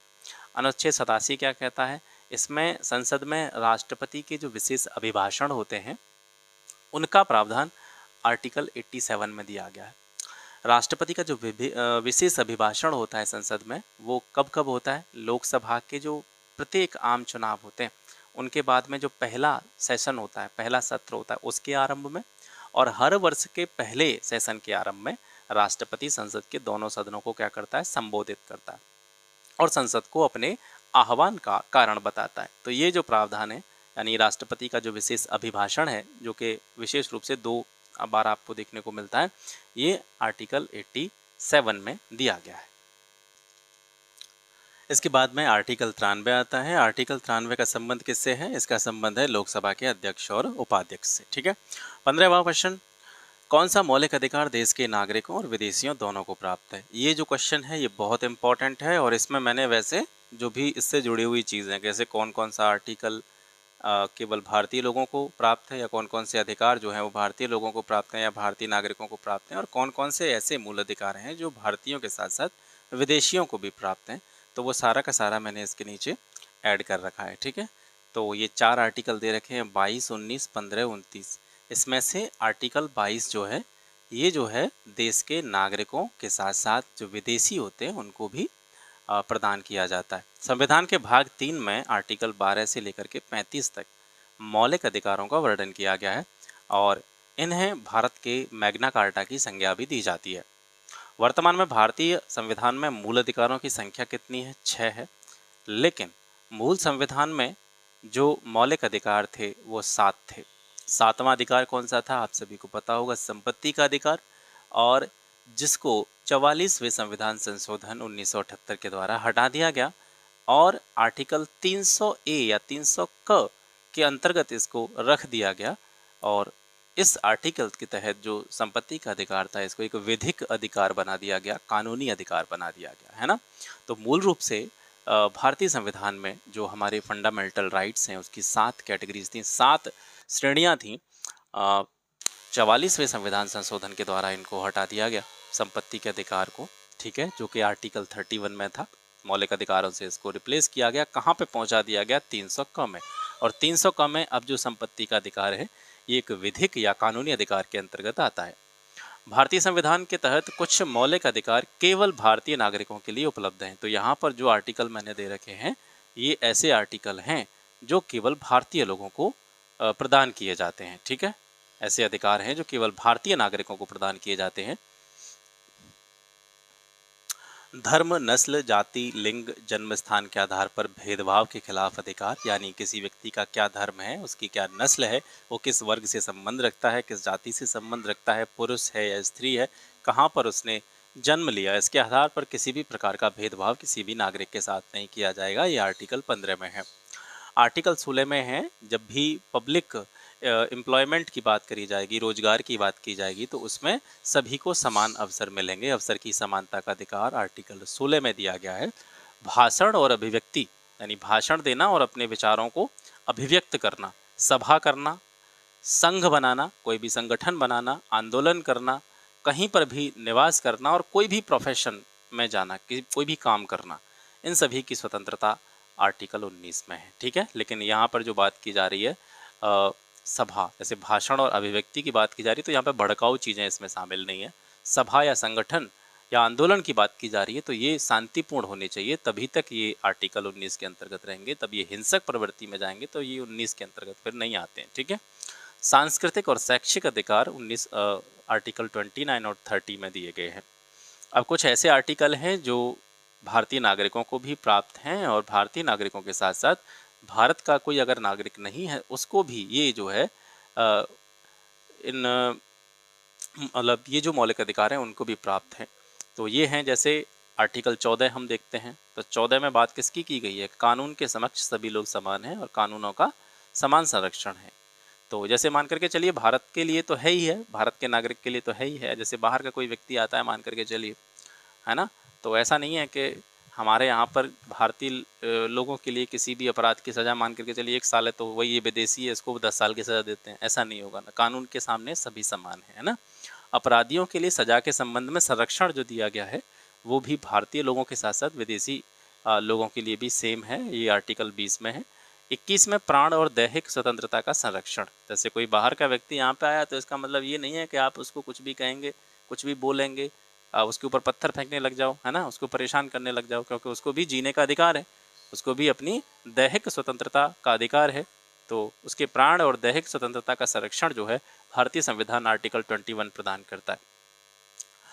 अनुच्छेद 21 क ये प्रारंभिक शिक्षा का अधिकार है, ठीक है। प्राइमरी एजुकेशन का जो राइट है ये 21 क में है।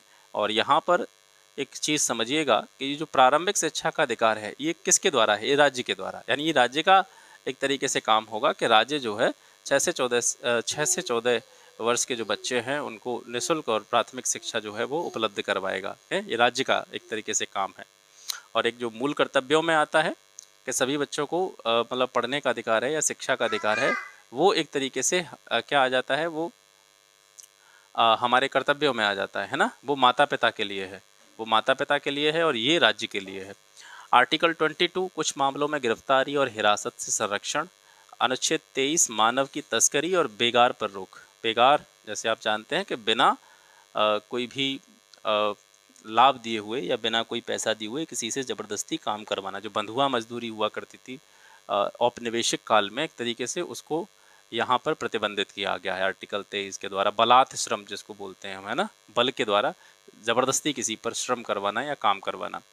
आर्टिकल 24 कारखाने वगैरह जो फैक्ट्री वगैरह होती हैं उसमें जो भी जोखिम भरे कार्य होते हैं उसमें बच्चों के नियोजन पर रोक है, बच्चों से काम नहीं करवाया जा सकता है आर्टिकल 24 के अंतर्गत। तो चाहे वो बच्चा भारत का नागरिक हो, चाहे वो बच्चा कोई विदेश का हो, मान करके चलिए तस्करी के द्वारा वो यहाँ पे लाया गया और उसको किसी जोखिम भरे काम में लगा दिया तो वो भी इसके अंतर्गत आएगा, उसको भी संरक्षण जो है वो इंडियन कॉन्स्टिट्यूशन के तहत दिया जाएगा। आर्टिकल 26 ये धार्मिक मामलों के प्रबंधन की स्वतंत्रता प्रदान करता है।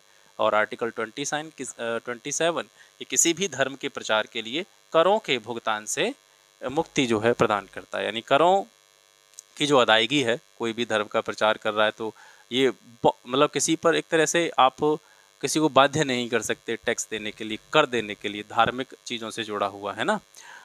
आर्टिकल 28 ये कुछ शैक्षणिक संस्थानों में धार्मिक शिक्षा या पूजा में भाग लेने से स्वतंत्रता है। जैसे कोई भी किसी धार्मिक संस्थान में पढ़ता है तो वो किस रिलीजन को मानने वाला है या वो किस धर्म को फॉलो करता है और वो किस तरह की धार्मिक शिक्षा में बिलीव करता है या किस तरह की पूजा अर्चना करने की उसकी खुद की पद्धति है, तो वो चाहे तो उसमें शामिल हो सकता है और चाहे अगर वो नहीं है तो नहीं शामिल हो सकता। तो उसको स्वतंत्रता दी गई है 28 में। इसके अलावा जो हमारे पूरे जो मूल अधिकार हैं, है ना, उनको कैटेगराइज किया गया है। जैसे समानता के अधिकार ये जो हैं 14 से 18 तक, ये भी पूछा जाता है कि समानता के अधिकार जो हैं हमारे मूल अधिकारों के अंतर्गत वो किस अनुच्छेद से किस अनुच्छेद तक। 14 से 18 तक का जो भी पूरे आर्टिकल है हमारे अनुच्छेद 14, 15, 16, 17, 18, ये 5 आर्टिकल समानता के अधिकार के बारे में बात करते हैं। स्वतंत्रता के अधिकार की बात करें तो 19 से 22 तक, शोषण के विरुद्ध अधिकार 23-24, धर्म की स्वतंत्रता का अधिकार 25 से 28, सांस्कृतिक और शैक्षिक अधिकार 29-30 और संवैधानिक उपचारों का अधिकार 31-32। ठीक है। इसके बाद में अनुच्छेद 19 को थोड़ा सा और यहाँ पे समझते हैं क्योंकि इसके अंदर से भी प्रश्न कई बार पूछ लिया जाता है। आर्टिकल 19 इस अनुच्छेद में हमने क्या पढ़ा था? वाक और अभिव्यक्ति की स्वतंत्रता, बोलने और विचारों की अभिव्यक्ति की स्वतंत्रता की बात यहाँ पे की जाती है। तो इस आर्टिकल के अंतर्गत अनुच्छेद 19 के अंतर्गत नागरिकों को 6 अधिकारों की गारंटी दी गई है। ठीक है, स्वतंत्रता के संबंधित कितने अधिकारों की गारंटी दी गई है? 6 अधिकारों की गारंटी दी गई है। तो इसके पार्ट हैं, जैसे 19 का फर्स्ट पार्ट, यानी 19 का फर्स्ट पार्ट इसको कैसे बोलेंगे? 19(1), 19(2), 19(3), 19(4), 19(5), 19(6). तो इसमें अलग अलग इसके अंदर से भी पूछ लेता है। जैसे आपसे पूछ लिया जाए कि संघ या सहकारी समितियां बनाने की स्वतंत्रता किस आर्टिकल के अंतर्गत है, तो वैसे आप देखेंगे तो आर्टिकल 19 के अंतर्गत ही आ रहा है, लेकिन अगर ऑप्शन में दे दिया 19(3), 19(2), 19(4), 19(5), तो ऐसे भी ये पूछा जा सकता है। तो कुछ ही आर्टिकल ऐसे हैं जिनके अंदर से पूछ लेते हैं कभी कभी क्वेश्चन, तो 19 उनमें से एक है।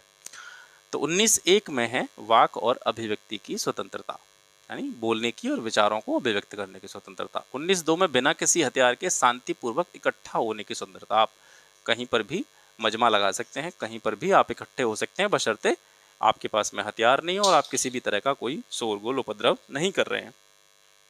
19(3) में संघ या जो भी कोऑपरेटिव सोसाइटीज़ होती हैं वो बनाने की स्वतंत्रता दे रखी है।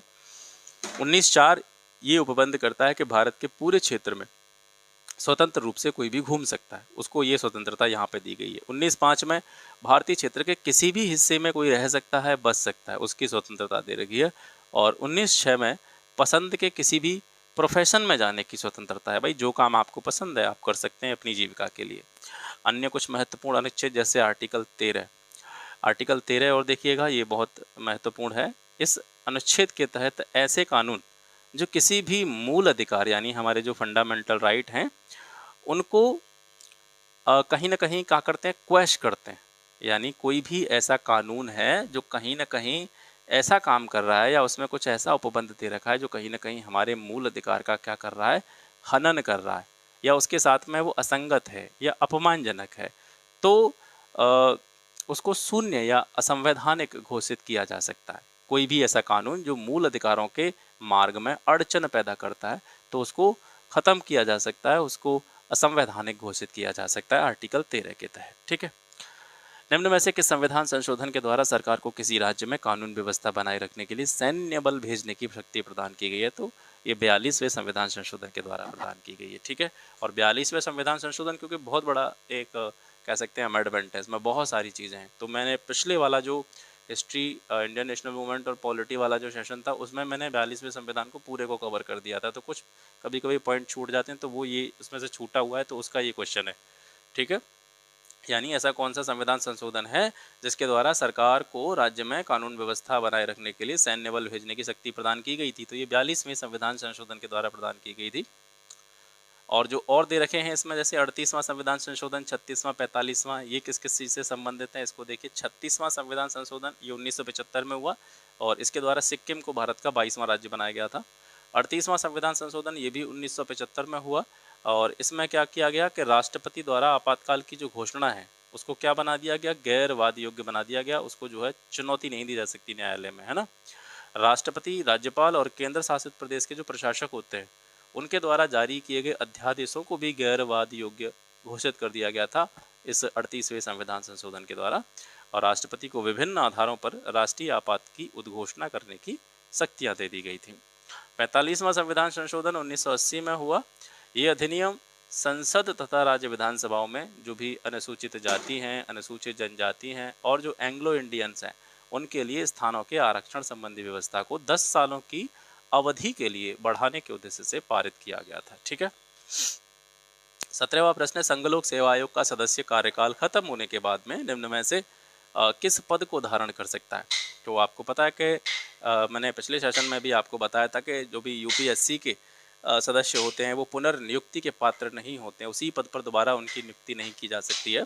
तो कोई भी यहाँ पर बात की जा रही है यूपीएससी का कोई क्या है, मेंबर है, सदस्य है और उसका कार्यकाल खत्म हो गया तो वो किस पद को धारण कर सकता है? तो देखिए अदर तो वो धारण कर ही नहीं सकता है ना। केंद्रीय प्रशासनिक अधिकरण का अध्यक्ष नहीं बन सकता, नीति आयोग का उपाध्यक्ष नहीं बन सकता। हाँ वो एक काम कर सकता है क्योंकि वो संघ लोक सेवा आयोग का सदस्य रहा है तो वो राज्य लोक सेवा आयोग का अध्यक्ष बन सकता है ना। संघ लोक सेवा आयोग एक कैसी संस्था है? स्वतंत्र संवैधानिक संस्था है। इसका उल्लेख भारतीय संविधान के भाग 14 में आर्टिकल 315 से 323 तक किया गया है। संघ लोक सेवा आयोग के जो सदस्य होते हैं उनका कार्यकाल खत्म होने के बाद केवल संघ लोक सेवा आयोग या राज्य लोक सेवा आयोग के अध्यक्ष के रूप में वो कार्य कर सकते हैं। इसके अलावा अन्य कोई पद धारण वो नहीं कर सकते हैं। इसके अलावा संघ लोक सेवा आयोग के अध्यक्ष और सदस्य जो होते हैं वो पुनर्नियुक्ति के पात्र नहीं होते हैं।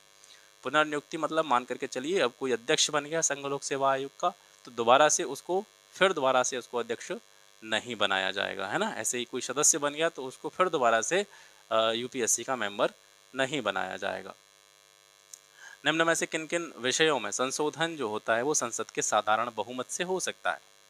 तो संसद और राज्य विधानमंडल के लिए निर्वाचन संबंधी जो संशोधन होंगे वो कैसे हो सकते हैं? साधारण बहुमत से हो सकते हैं। ठीक है, साधारण बहुमत से उनको किया जा सकता है।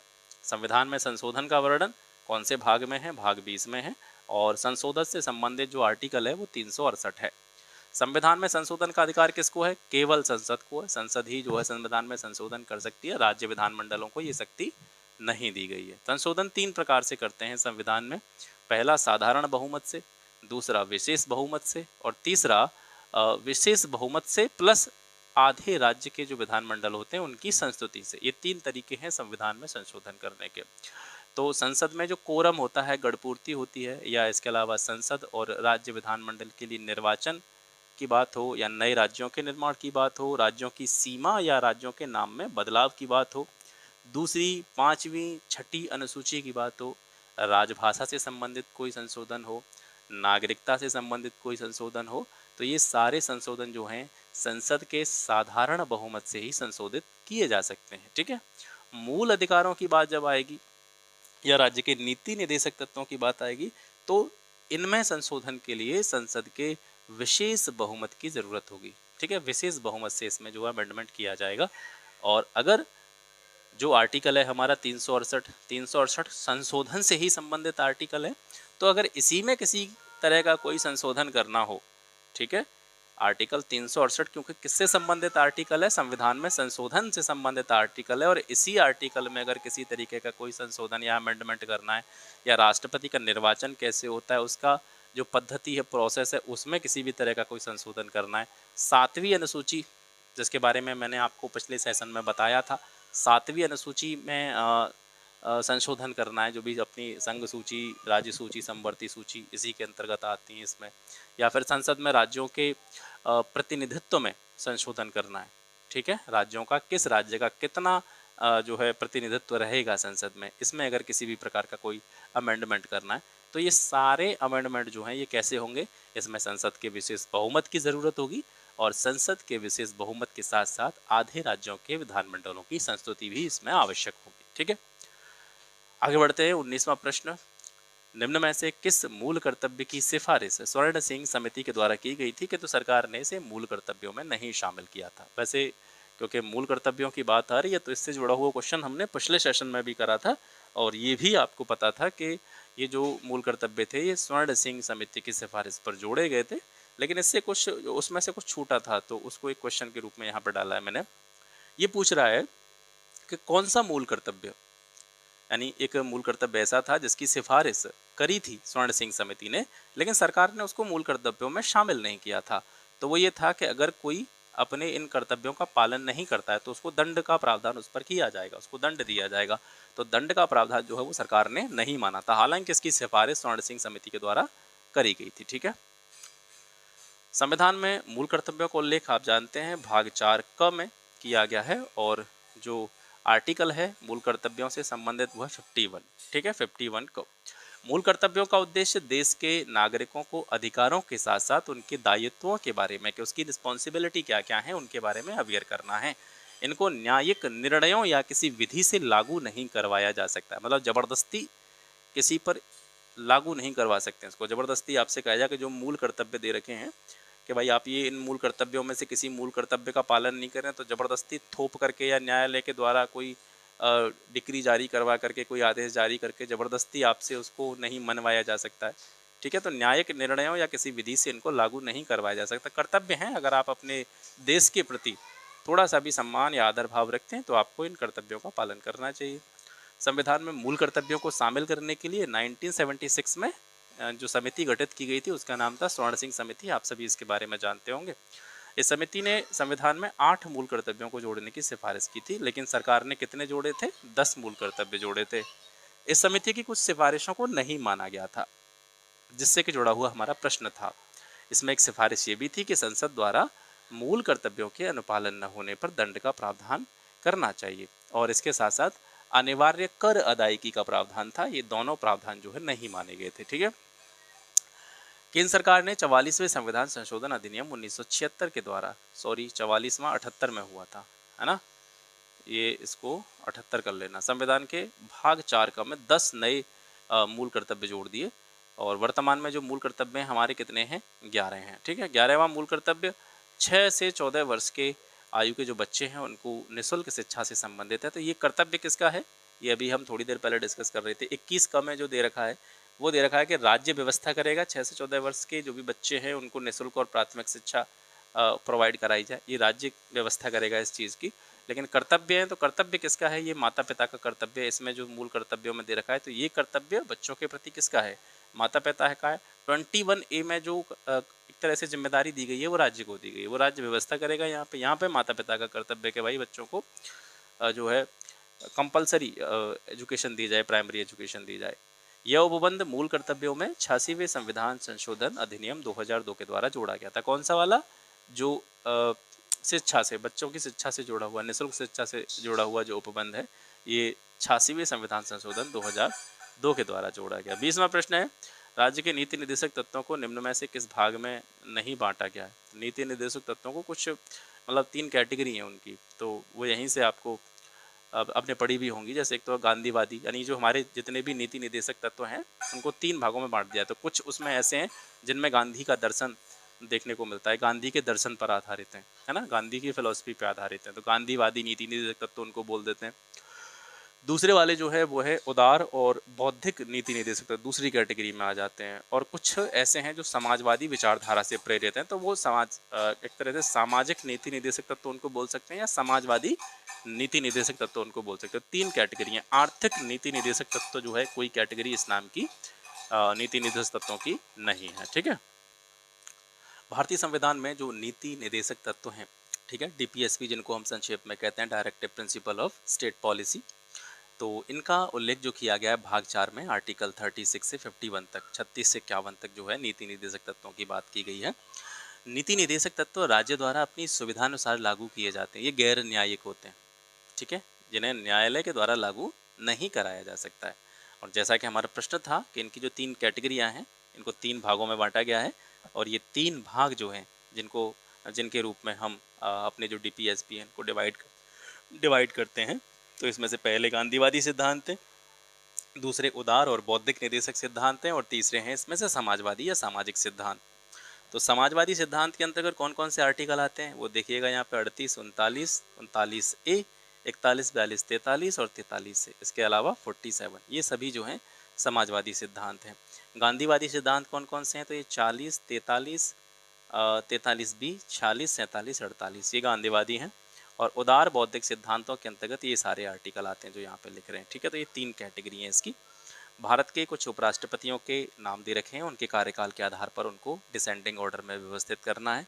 न्यायमूर्ति मोहम्मद हिदायतुल्लाह, वीवी गिरी, गोपाल स्वरूप पाठक, बीडी जत्ती। तो इसमें से सबसे पहले जो थे वो वीवी गिरी थे, फिर इनके बाद में जो उपराष्ट्रपति बने गोपाल स्वरूप पाठक, और गोपाल स्वरूप पाठक के बाद में आते हैं बीडी जत्ती, और इनके बाद में आते हैं न्यायमूर्ति मोहम्मद हिदायतुल्लाह। इनके बारे में जानते हैं। वीवी गिरी देश के तीसरे उपराष्ट्रपति थे, इनका कार्यकाल 1967 से लेकर के 1969 तक था। और जीवी पाठक, जीएस पाठक जो थे, गोपाल स्वरूप पाठक, ये देश के चौथे उपराष्ट्रपति थे, इनका कार्यकाल 1969 से 74 तक था। बीडी जत्ती 5वें उपराष्ट्रपति थे, इनका कार्यकाल 74 से 79 तक था। और न्यायमूर्ति मोहम्मद हिदायतुल्लाह ये जो है 6ठे उपराष्ट्रपति थे, ये फरवरी 1968 से दिसंबर 1970 तक भारत के मुख्य न्यायाधीश के रूप में भी इन्होंने काम किया था। ठीक है, इसके साथ साथ ये भारत के कार्यवाहक राष्ट्रपति भी रहे थे। ठीक है, कुछ समय के लिए, जुलाई 1969 से अगस्त 1969 तक इन्होंने भारत के कार्यवाहक राष्ट्रपति के रूप में भी काम किया था।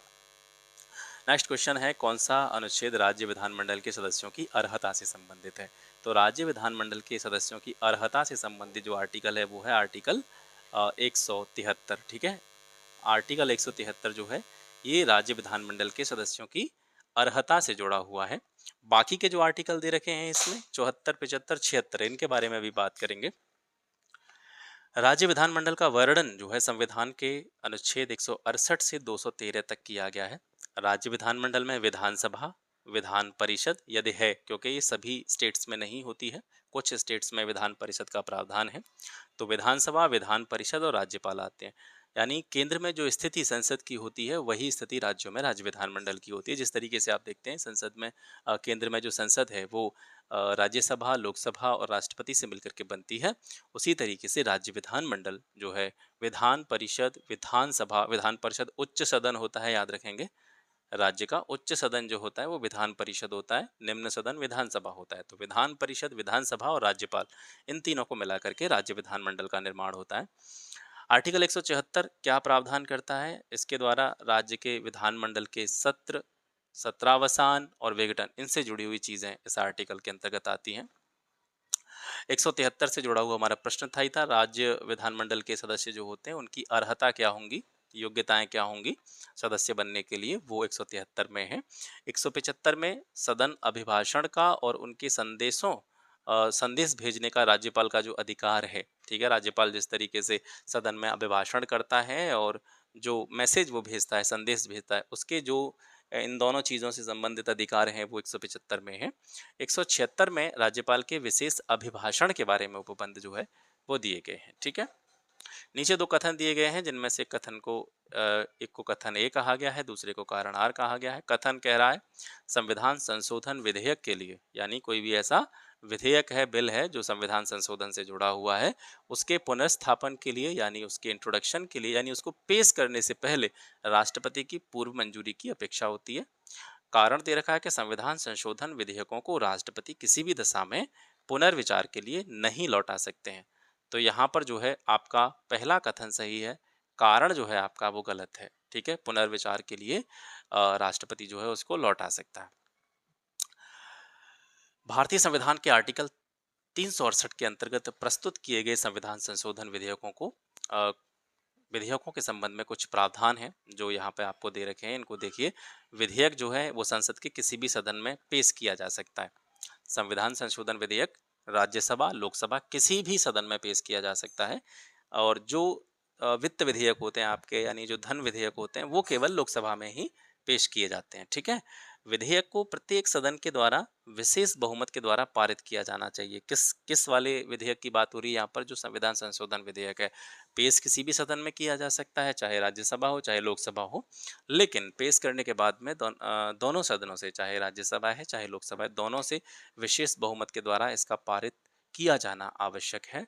और ये जो इसका प्रावधान रहता है, यानी सदन में जो उपस्थित और मतदान करने वाले सदस्य हैं उनका 2/3 और जो कुल सदस्य संख्या है उसका 50% से अधिक इसका जो कोरम है, गणपूर्ति है, वो ये जो है इसमें दे रखी है, ठीक है। विशेष सुरक्षित उपबंधों की दशा में विधेयक को कम से कम आधे राज्य विधानसभाओं द्वारा अनुसमर्थन भी किया जाना चाहिए। अभी थोड़ी देर पहले हम पढ़ रहे थे इसको, यानी जो भी संविधान संशोधन विधेयक होगा उसको किस किस तरीके से प्रोसेस किया जाएगा, उसमें देखिए वो दोनों सदनों से पारित भी होना चाहिए, इसके साथ साथ आधे राज्य विधान सभाएं जो हैं उनके द्वारा उसको संस्तुति भी मिलनी चाहिए, उसको अनुसमर्थन भी मिलना चाहिए, तभी वो जो है पारित किया जाएगा। राष्ट्रपति अनुमति देने के लिए बाध्य है, राष्ट्रपति को अनुमति देनी ही पड़ेगी।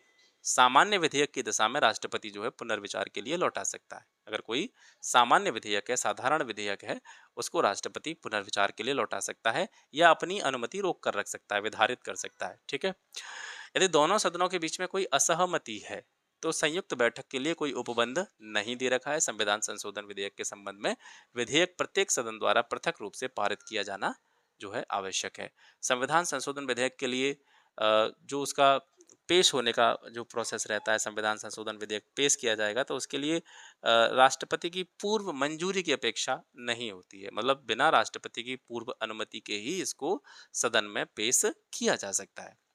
किसी राज्य की विधान परिषद की कुल सीटों के कितने भाग का निर्वाचन ऐसे व्यक्तियों के द्वारा किया जाता है जिन्होंने कम से कम 3 वर्ष पहले स्नातक की यानी ग्रेजुएशन की डिग्री प्राप्त कर ली हो और उस विधानसभा क्षेत्र के मतदाता हों।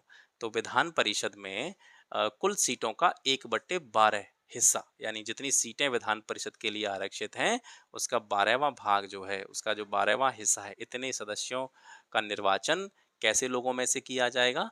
जिन्होंने कम से कम 3 साल पहले जो है ग्रेजुएशन की डिग्री प्राप्त कर ली हो और वे उस विधानसभा क्षेत्र के क्या हों? मतदाता हों। संविधान के अनुच्छेद 171 के तहत विधान परिषद के गठन के लिए सदस्यों के चुनाव के जो प्रावधान हैं वो यहाँ पे दे रहे हैं।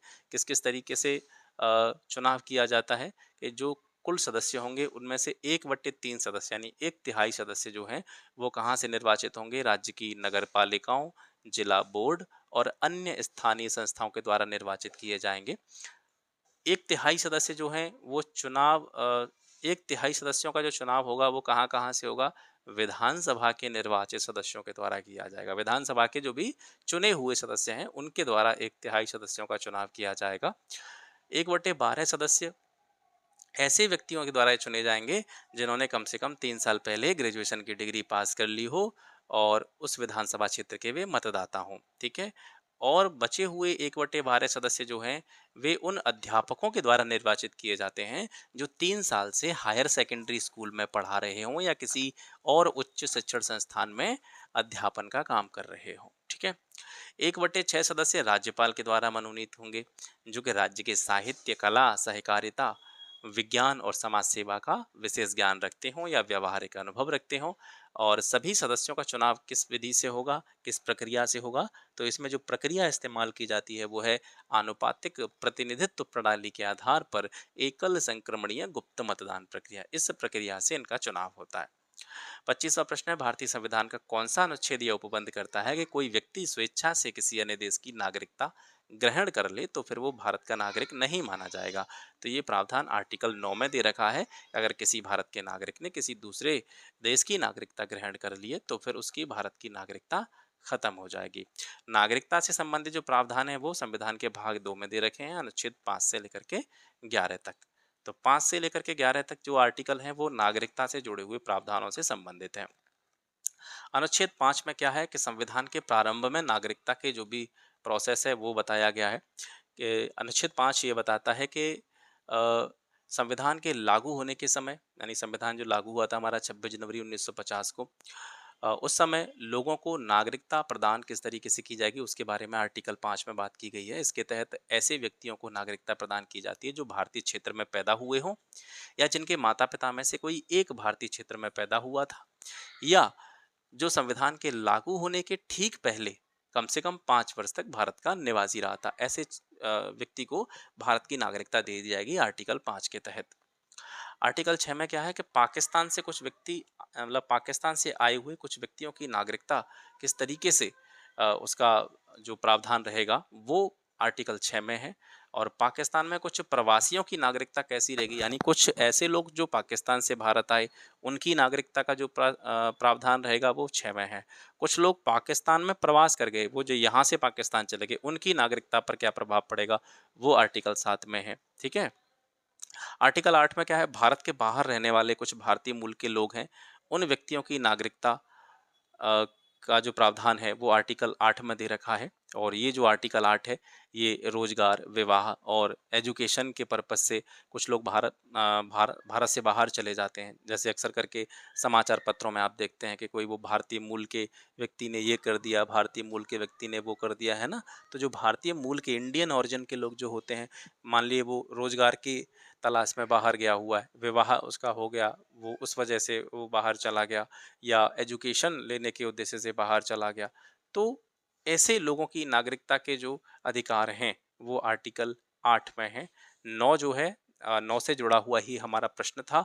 स्वेच्छा से किसी विदेशी देश की नागरिकता कोई अगर प्राप्त कर लेता है तो उसे फिर भारत का नागरिक नहीं माना जाएगा। आर्टिकल 10 में क्या है, कोई भी व्यक्ति जो इस भाग के किसी भी प्रावधान के तहत भारत का नागरिक माना जाता है वह नागरिक बना रहेगा और संसद द्वारा बनाए गए किसी भी कानून के अधीन भी होगा। 11 में क्या है, संसद कानून द्वारा नागरिकता के अधिकार को विनियमित करेगी। नागरिकता का जो अधिकार है उसको रेगुलेट करने का काम किसका है, संसद का। कोई कानून बना करके वो इसको रेगुलेट करती है। संसद को नागरिकता के अधिग्रहण, नागरिकता की समाप्ति, नागरिकता से संबंधित किसी भी अन्य मामले के संबंध में कोई भी विधि या कानून या प्रावधान बनाने का अधिकार दिया गया है। तो 11 में क्या है, 11 बहुत इंपॉर्टेंट है, पूछा भी जा चुका है कि नागरिकता से संबंधित कोई भी प्रावधान बनाने का अधिकार जो है, यानी नागरिकता का अधिकरण, नागरिकता की समाप्ति करना या नागरिकता के संबंध कोई भी ऐसा उपबंध बनाना, वो संसद का अधिकार क्षेत्र में आता है आर्टिकल 11 के अंतर्गत, ठीक है। 73वें संविधान संशोधन अधिनियम 1992 के तहत पंचायतों के लिए निम्न में से कौन सा अनिवार्य प्रावधान नहीं है। अनिवार्य प्रावधान मतलब कि ये करना ही करना है पंचायत को, ऐसा कौन सा नहीं है। तो देखिए, प्रत्येक स्तर की पंचायतों के सभी सदस्यों के लिए प्रत्यक्ष चुनाव करना ये अनिवार्य प्रावधान में आता है। पंचायत का चुनाव 5 वर्ष का होगा, मतलब कार्यकाल उसका 5 साल का होगा, ये अनिवार्य प्रावधान के अंतर्गत आता है। चुनाव लड़ने की, पंचायत का चुनाव लड़ने की जो मिनिमम एज होती है वो 21 साल होती है। वोट देने की आयु 18 साल होती है ना, और चुनाव लड़ने की आयु पंचायत का 21 साल होती है। तो ये जो है अनिवार्य प्रावधान है।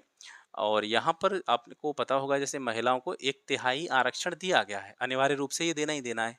लेकिन इसमें दे रखा है कि महिलाओं को 1/3 से ज़्यादा आरक्षण देना।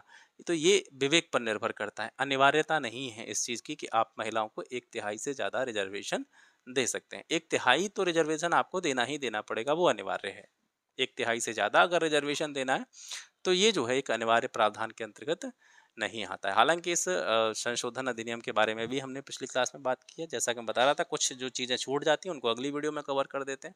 तो कुछ भी चीज़ आपकी छूटनी नहीं चाहिए, टॉपिक्स भी आपके बिल्कुल अप टू डेट रहने चाहिए, कवर हो जाने चाहिए। 73वें संविधान संशोधन अधिनियम 1992 के तहत पंचायतों के लिए महिलाओं को 1/3 से अधिक आरक्षण देना ये राज्य सरकारों का विवेकाधीन प्रावधान है। राज्य सरकारों के विवेक पर निर्भर करता है कि वो 1/3 से ज़्यादा आरक्षण दें या न दें। लेकिन कम से कम 1/3 आरक्षण देना ही देना है, ये एक अनिवार्य उपबंध के अंतर्गत आता है। तो यहाँ पर कुछ अनिवार्य उपबंध दे रखे हैं पंचायतों के, जो होने ही होने चाहिए कि एक गांव या गांवों के समूह में ग्राम सभा का गठन अनिवार्य उपबंध के अंतर्गत आता है। 3 स्तरों पर पंचायतों का गठन करना, 3 स्तर ही तो होते हैं। त्रिस्तरीय पंचायती राज व्यवस्था थी, जिसको मैंने आपको पिछली क्लास में समझाया था। तो ये त्रिस्तरीय पंचायती राज व्यवस्था है, इसमें 3 स्तरों पर पंचायतों का गठन करना ये अनिवार्य प्रावधान के अंतर्गत आता है। लेकिन इसमें कंडीशन ये है कि अगर किसी क्षेत्र की जनसंख्या 20 लाख से कम है, तो जो मध्यवर्ती स्तर है उसकी बाउंडेशन नहीं है, यानी 3 स्तरों के स्थान पर 2 स्तरों का भी गठन किया जा सकता है। प्रत्येक स्तर की पंचायतों के सभी सदस्यों के लिए चुनाव कैसा होगा? प्रत्यक्ष रूप से, यानी जो वोटर हैं 18 साल से ऊपर के, वो वोट डालेंगे और उनको चुनेंगे सदस्यों को। मध्यवर्ती और जिला स्तर पर पंचायतों के अध्यक्ष पद के लिए जो चुनाव होंगे वो अप्रत्यक्ष रूप से होंगे, यानी जो पूरी पब्लिक है वो उनको नहीं चुनेगी। पब्लिक द्वारा चुने हुए जो प्रतिनिधि होंगे वो उनको चुनेंगे, ठीक है, जिला पंचायतों के अध्यक्ष को। पंचायतों के लिए जो कार्यकाल रहेगा वो 5 साल का रहेगा। पंचायतों का चुनाव लड़ने की जो मिनिमम एज रहेगी 21 साल रहेगी। पंचायतें चुनाव कराने के लिए राज्य चुनाव आयोग की स्थापना करना, ये भी जो है अनिवार्य उपबंध के अंतर्गत आता है। इसके लिए पंचायतों की वित्तीय स्थिति की समीक्षा के लिए हर 5 साल के बाद राज्य वित्त आयोग का गठन करना, ये भी अनिवार्य उपबंध है। किसी भी पंचायत का अगर क्या हो जाता है, विघटन हो जाता है, तो ऐसी कंडीशन में 6 महीने के भीतर भीतर चुनाव कराना, ये भी अनिवार्य उपबंध है। अब कुछ ऐसे उपबंध हैं जो डिपेंड करते हैं राज्य सरकार के विवेक पर कि उसको वो करे या न करे, तो वो विवेकाधीन उपबंधों के अंतर्गत आते हैं। तो उसमें से है पहला कि पंचायतों को वित्तीय अधिकार दे दिए जाएं, यह राज्य सरकार के विवेक पर डिपेंड करता है। ओबीसी को आरक्षण देना है नहीं देना है, राज्य सरकार के विवेक पर डिपेंड करता है। विधायक और सांसदों को मध्यवर्ती व जिला स्तर की पंचायतों में सदस्यता देनी है या न देनी है, ये जो शक्ति प्रदान करने की बात जहाँ पे आएगी, तो ये भी डिपेंड करता है राज्य सरकार के विवेकाधिकार पर, ठीक है। लोक अदालत के संबंध में निम्नलिखित कथनों पर विचार कीजिए। पहला कथन है, लोक अदालत की स्थापना का विचार सबसे पहले भारत के पूर्व मुख्य न्यायाधीश, जिनका नाम था पी.एन. भगवती, उनके द्वारा दिया गया था। दूसरा स्टेटमेंट है, लोक अदालतों द्वारा जारी किया गया जो पंचाट होता है, अवार्ड होता है, दोनों पक्षों के लिए बाध्यकारी होता है, इसके विरुद्ध अपील नहीं की जा सकती। दोनों कथन जो है लोक अदालतों के संबंध में सही है, ठीक है। लोक अदालत की स्थापना का विचार सबसे पहले भारत में जनहित याचिका के, यानी जो पीआईएल होती है, पब्लिक इंटरेस्ट लिटिगेशन, इसके जनक थे, ये भी पी.एन. भगवती थे। तो जो जनहित याचिका के जनक थे, इन्हीं के द्वारा जो है लोक अदालत की स्थापना का विचार सबसे पहले भारत में दिया गया, पी.एन. भगवती जी के द्वारा। सबसे पहले लोक अदालत का आयोजन 1982 में किया गया था। बाद में 2002 से लोक अदालतों को क्या बना दिया गया? स्टेबल कर दिया गया, स्थायी बना दिया गया। इन अदालतों की स्थापना किसके तहत की गई है? विधिक सेवा प्राधिकरण अधिनियम 1987 के तहत की गई है। इन अदालतों की अध्यक्षता एक न्यायाधीश के द्वारा की जाती है। इसमें 2 अन्य सदस्य होते हैं, जनरली उसमें से एक वकील होता है, एक सामाजिक कार्यकर्ता होता है, ठीक है। लोक अदालतों में सभी दीवानी मामले, वैवाहिक विवादों से जुड़े हुए मामले, नागरिकों से जुड़े हुए मामले, भूमि से जुड़े हुए जो भी विवाद हैं, मजदूरी से जुड़े हुए विवाद हैं, संपत्ति को बंटवारे से जुड़े विवाद हैं, बीमा बिजली संबंधी जो विवाद हैं, उनका निपटारा इन लोक अदालतों के माध्यम से किया जाता है। लोक अदालतों के द्वारा जारी किया गया पंचाट दोनों पक्षों के लिए बाध्यकारी होता है, जो भी वो निर्णय देती है, ठीक है। इसके विरुद्ध किसी भी न्यायालय में कोई भी अपील नहीं की जा सकती है। इनको दीवानी अदालतों की तरह मान्यता प्राप्त है लोक अदालतों को। किस कानून ने पहली बार भारत में क्रियाशील विधान परिषद का सृजन किया? तो क्रियाशील विधान परिषद का सृजन करने का श्रेय जाता है चार्टर एक्ट 1853 को।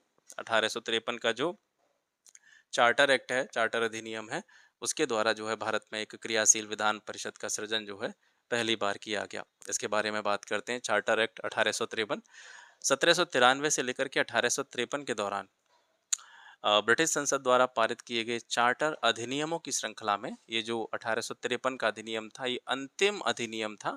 इसने पहली बार गवर्नर जनरल की परिषद के विधायी और प्रशासनिक कार्यों को अलग अलग किया। इसके तहत परिषद में 6 नए पार्षद जोड़े गए और इनको क्या कहा गया? विधान पार्षद कहा गया। आगे बढ़ते हैं। इसने गवर्नर जनरल के लिए एक नई विधान परिषद का भी गठन किया, जिसको भारतीय विधान परिषद कहा गया। और क्योंकि संसद उस टाइम पर बनी नहीं थी, तो जब तक संसद नहीं बनी तब तक इसने संसद की तरह ही कार्य किया। ठीक है, छोटी संसद की तरह ये कार्य करती रही, जो भारतीय विधान परिषद या केंद्रीय विधान परिषद इसको कहा जाता था। ये 1853 के अधिनियम के द्वारा ही इसका गठन हुआ। इसके अलावा इस अधिनियम ने सिविल सेवकों की जो भर्ती होती थी, उनका चयन होता था, उनके लिए एक ओपन प्रतियोगिता कंपटीशन का शुभारंभ किया था और इसके लिए एक समिति नियुक्त की गई थी, जो थी मैकाले समिति। ठीक है, ये मैकाले समिति किससे जुड़ी हुई है? भारतीय सिविल सेवा के संबंध में जो है ये समिति जो है बनाई गई थी। इसने पहली बार भारतीय केंद्रीय विधान परिषद में स्थानीय प्रतिनिधित्व, ठीक है, लोकल रिप्रेजेंटेशन जो है वो स्टार्ट किया था। गवर्नर जनरल की परिषद में 6 नए सदस्यों में से 4 का चुनाव बंगाल, मद्रास, बम्बई और आगरा की जो स्थानीय प्रांतीय सरकार थी, उनके द्वारा किया जाना था। अब यहाँ से जो आपके क्वेश्चन हैं वो इंडियन नेशनल मूवमेंट से जुड़े हुए हैं। ये मैचिंग से रिलेटेड क्वेश्चन है। कुछ समाचार पत्रों के नाम है। ये किस भाषा के समाचार पत्र थे? भारत मित्र हिंदी का समाचार पत्र था। राष्ट्रमत जो था ये मराठी था। प्रजामित्र गुजराती था। नायक जो था ये बंगाली था। भारत मित्र समाचार पत्र जो था एक हिंदी न्यूज़पेपर था, जो कलकत्ता से प्रकाशित होता था 1877 में पाक्षिक के रूप में। ठीक है, पाक्षिक मतलब हर 15 दिन में ये प्रकाशित हुआ करता था और ये लंबे समय तक जो है प्रकाशित होता रहा। भारत मित्र के जो पहले संपादक थे वो थे पंडित हरिमुकुंद शास्त्री, और बाद में जो है बालमुकुंद गुप्त और अंबिका प्रसाद वाजपेयी भी जो है इसके संपादक रहे थे। पहले संपादक ये थे आपके पंडित हरमुकुंद शास्त्री।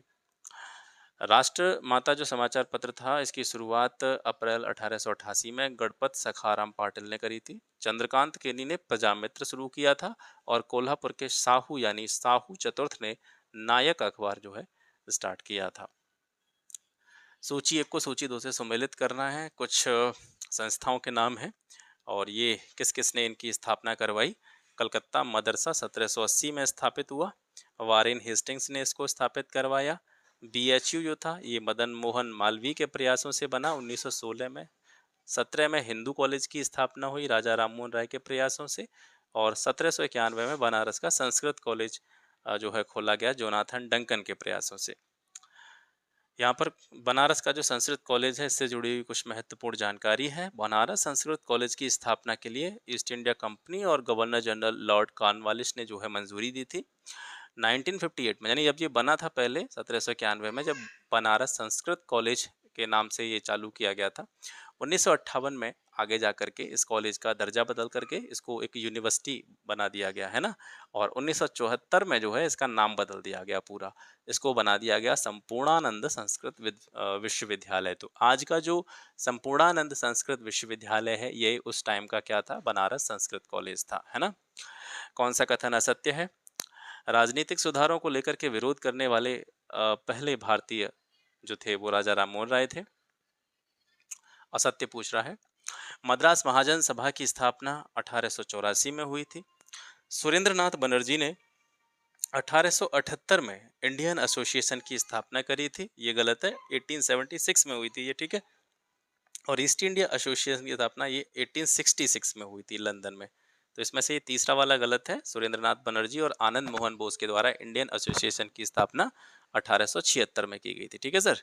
व्याख्या देखते हैं। इंडियन एसोसिएशन भारत का पहला राष्ट्रवादी संगठन था। इसकी स्थापना 1876 में SN बनर्जी और आनंद मोहन बोस के द्वारा की गई थी। मद्रास महाजन सभा की स्थापना 1884 में पलवई रंगैया नायडू, राजा सवलाई रामास्वामी मुदालियार और पनापक्कम आनंद चिरुलू के द्वारा की गई थी, ठीक है।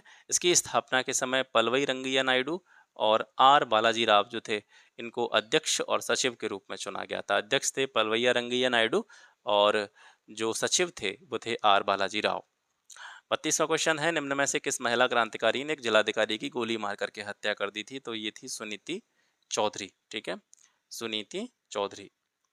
बीना दास, जितने भी यहाँ पे जो नाम दे रखे हैं, बीना दास हो गई या सुनीति चौधरी, कल्पना दत्त, मातंगिनी हाजरा, इन सभी के बारे में यहाँ पे हम बात करेंगे। तो बीना दास जो थी एक महिला क्रांतिकारी थी। ये डायोकेसन महिला कॉलेज की छात्रा हुआ करती थी।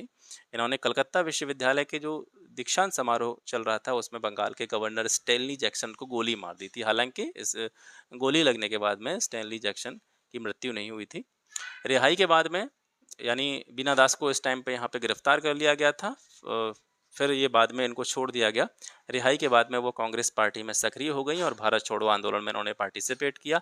इसके परिणाम स्वरूप उन्हें 1945 तक फिर से जेल में रहना पड़ा और 1947 में उन्होंने जतीश चंद्र भौमिक से शादी कर ली, जो युगांतर समूह के एक भारतीय स्वतंत्रता आंदोलन कार्यकर्ता थे।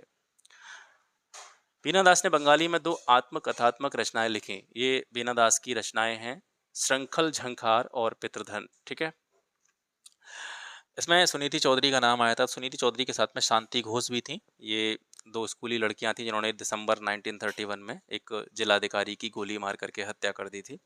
कल्पना दत्ता भारतीय स्वतंत्रता आंदोलन और सूर्य सेन। ठीक है, सूर्य सेन का नाम किससे जुड़ा हुआ है आपको पता होगा, चटगांव शस्त्रागार हमला जो हुआ था, हाँ, चटगांव शस्त्रागार को जो लूट हुई थी उससे जुड़ा हुआ है सूर्य सेन। कल्पना दत्ता भारतीय स्वतंत्रता आंदोलन और सूर्य सेन के नेतृत्व वाली सशस्त्र स्वतंत्रता आंदोलन की सदस्य थी जिन्होंने 1930 में चटगांव सत्याग्रह पर जो है हमला किया था। और इसमें से जो अंतिम नाम आता है वो है मातंगिनी हजरा। ये एक भारतीय क्रांतिकारी थी जिन्होंने भारतीय स्वतंत्रता आंदोलन में भाग लिया था।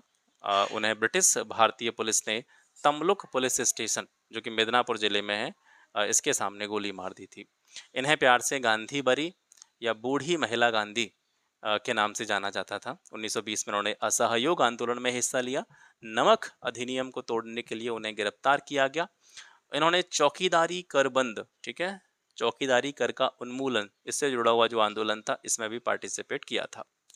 निम्न में से किस संगठन ने वर्ष 1947 में शक्ति के स्थानांतरण को, यानी जो भारत आज़ाद हुआ था ब्रिटिश शासन के द्वारा भारतीयों को जो सत्ता का हस्तांतरण किया गया था, भारत को आज़ादी दी गई थी, उसको झूठे शक्ति स्थानांतरण की संज्ञा दी थी, तो ये फॉरवर्ड ब्लॉक ने दी थी। ठीक है, अब इसमें जो भी अन्य दल या पार्टी दे रखे हैं, भारतीय बोल्शेविक पार्टी या forward block, Bolshevik Leninist party या भारतीय क्रांतिकारी साम्यवादी दल, इनके बारे में भी हम बात करेंगे। देखते हैं, महात्मा गांधी से विवाद के बाद में नेताजी सुभाष चंद्र बोस ने कांग्रेस की अध्यक्षता से इस्तीफा दे दिया था। मार्च 1939 में उन्होंने कांग्रेस के अंतर्गत ही एक अलग संस्था फॉरवर्ड ब्लॉक की स्थापना की। 1947 में शक्ति के स्थानांतरण को फॉरवर्ड ब्लॉक ने झूठे शक्ति स्थानांतरण की संज्ञा दी थी। उनका मानना था कि बुर्जुआ लोगों ने साम्राज्यवादी ताकत से समझौता कर लिया। भारतीय बोल्शेविक पार्टी की स्थापना 1939 में ही हुई। बंगाल में लेबर पार्टी के जो नेता थे उन्होंने इसकी स्थापना करी थी। इनमें कौन कौन लोग शामिल थे? एन दत्त मजूमदार, अजीत राय, शिशिर राय, इन लोगों ने जो है इस पार्टी की स्थापना करी थी। अब अगली पार्टी आती है आपकी बोल्शेविक लेनिनिस्ट पार्टी। इसका गठन इंद्रसेन और अजीत राय ने 1941 में किया। ठीक है, बंगाल में श्रीलंका और बर्मा की समाजवादी पार्टियों का इसमें सहयोग रहा था। भारतीय क्रांतिकारी साम्यवादी दल, ये 1942 में कलकत्ता में स्थापित किया गया। किसके द्वारा? सौम्येंद्र नाथ टैगोर के द्वारा। भारत में आम चुनाव जो कि 1945 में हुए, इनमें से जुड़े हुए कथनों में से कौन सा कथन सत्य है? इन आम चुनावों में केंद्रीय विधानमंडल में कांग्रेस को 72 सीटें मिली और मुस्लिम लीग को सिंध प्रांत में बहुमत नहीं मिला। तो कोई भी कथन इसमें से जो है सही नहीं है। ठीक है, दोनों ही कथन गलत हैं। 1945 में देखिए ब्रिटेन में चुनाव हुए थे और उसमें लेबर पार्टी की जीत हुई थी और क्लीमेंट एटली जो थे वो ब्रिटिश के यानी इंग्लैंड के प्रधानमंत्री बने और एटली जैसे ही प्रधानमंत्री बने उसके बाद में भारत में आम चुनाव जो है वो कराए गए। इस आम चुनाव में कांग्रेस को केंद्रीय विधानमंडल की जो 102 सीटें थी उनमें से 57 सीटों पर जीत मिली। ठीक है, और केंद्रीय स्तर पर गैर मुस्लिम वोट्स जो थे उनका 91.3% जो था वो कांग्रेस को प्राप्त हुआ। कांग्रेस को इसके अलावा जो प्रोविंशियल इलेक्शन थे, प्रांतीय चुनाव थे, उनमें भी बंगाल, पंजाब और सिंध को छोड़ करके अन्य स्थानों पर जैसे बम्बई, मद्रास, यूनाइटेड प्रोविंस, उड़ीसा, असम, बिहार, उत्तरी पश्चिमी सीमा प्रांत, मध्य प्रांत, इसमें अपनी सरकार को स्थापित करने के लिए पूर्ण बहुमत मिला। तो बंगाल, पंजाब और सिंध में जो है प्रांतीय चुनावों में कांग्रेस को बहुमत नहीं मिला था। तो जो हमारा दूसरा स्टेटमेंट था वो गलत था। पंजाब में कांग्रेस पार्टी ने मिलीजुली सरकार का गठन किया। तो पंजाब में जो सरकार बनाई कांग्रेस ने वो गठबंधन की सरकार बनाई। मुस्लिम लीग को 86% मुस्लिम वोट मिले थे और सभी 30 आरक्षित सीटें जो थीं, जो मुस्लिम लीग के लिए आरक्षित की गई थी, वो सभी की सभी मुस्लिम लीग को मिली।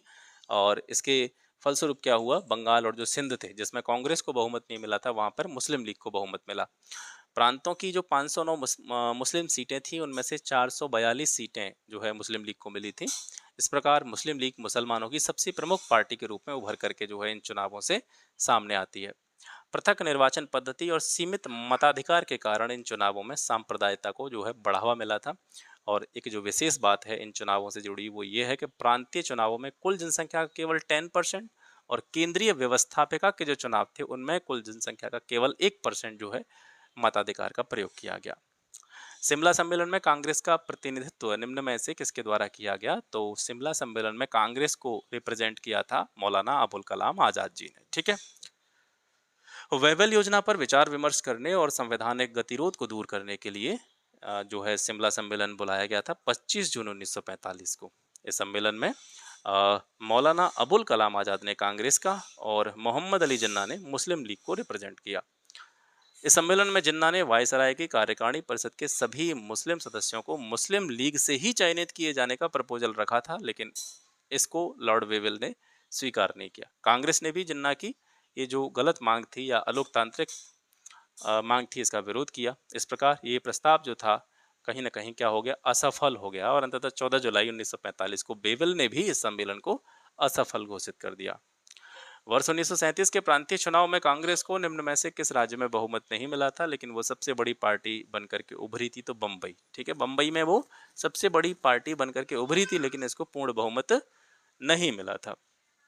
भारत शासन अधिनियम 1935 के प्रावधानों के तहत 1937 में देश में प्रोविंशियल इलेक्शन आयोजित कराए गए। कांग्रेस के द्वारा 1936 और 1937 के जो फैजपुर अधिवेशन में चुनाव में भाग लेने का निर्णय लिया गया था। वर्ष 1937 में प्रांतीय चुनावों में कांग्रेस ने अपने घोषणा पत्र में 1935 ईस्वी के अधिनियम को पूरी तरीके से अस्वीकार कर दिया था। यानी घोषणा पत्र में कांग्रेस ने कहा था कि 1935 के अधिनियम की जो बातें हैं उनको हम स्वीकार नहीं करेंगे। इस चुनाव में कांग्रेस को 1161 सीटों में से, प्रांतीय चुनावों की बात हो रही है, इसमें से 716 सीटों पर जो है कांग्रेस को जीत मिली थी। कुल 11 में से 5 जो प्रांत थे, मद्रास, संयुक्त प्रांत, मध्य प्रांत, बिहार और उड़ीसा, इनमें कांग्रेस को पूर्ण बहुमत मिला था। 11 प्रांतों थे, 5 प्रांतों में जो है कांग्रेस को बहुमत मिला।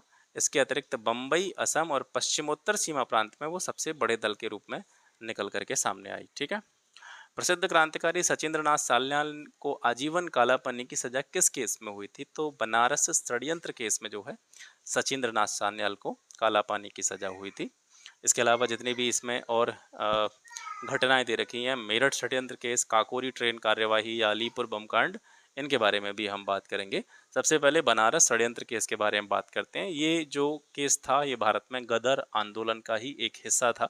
इस षड्यंत्र की योजना पंजाब में बम पहुंचाने और बनारस को हथियारों की तस्करी के लिए इस्तेमाल करने की थी।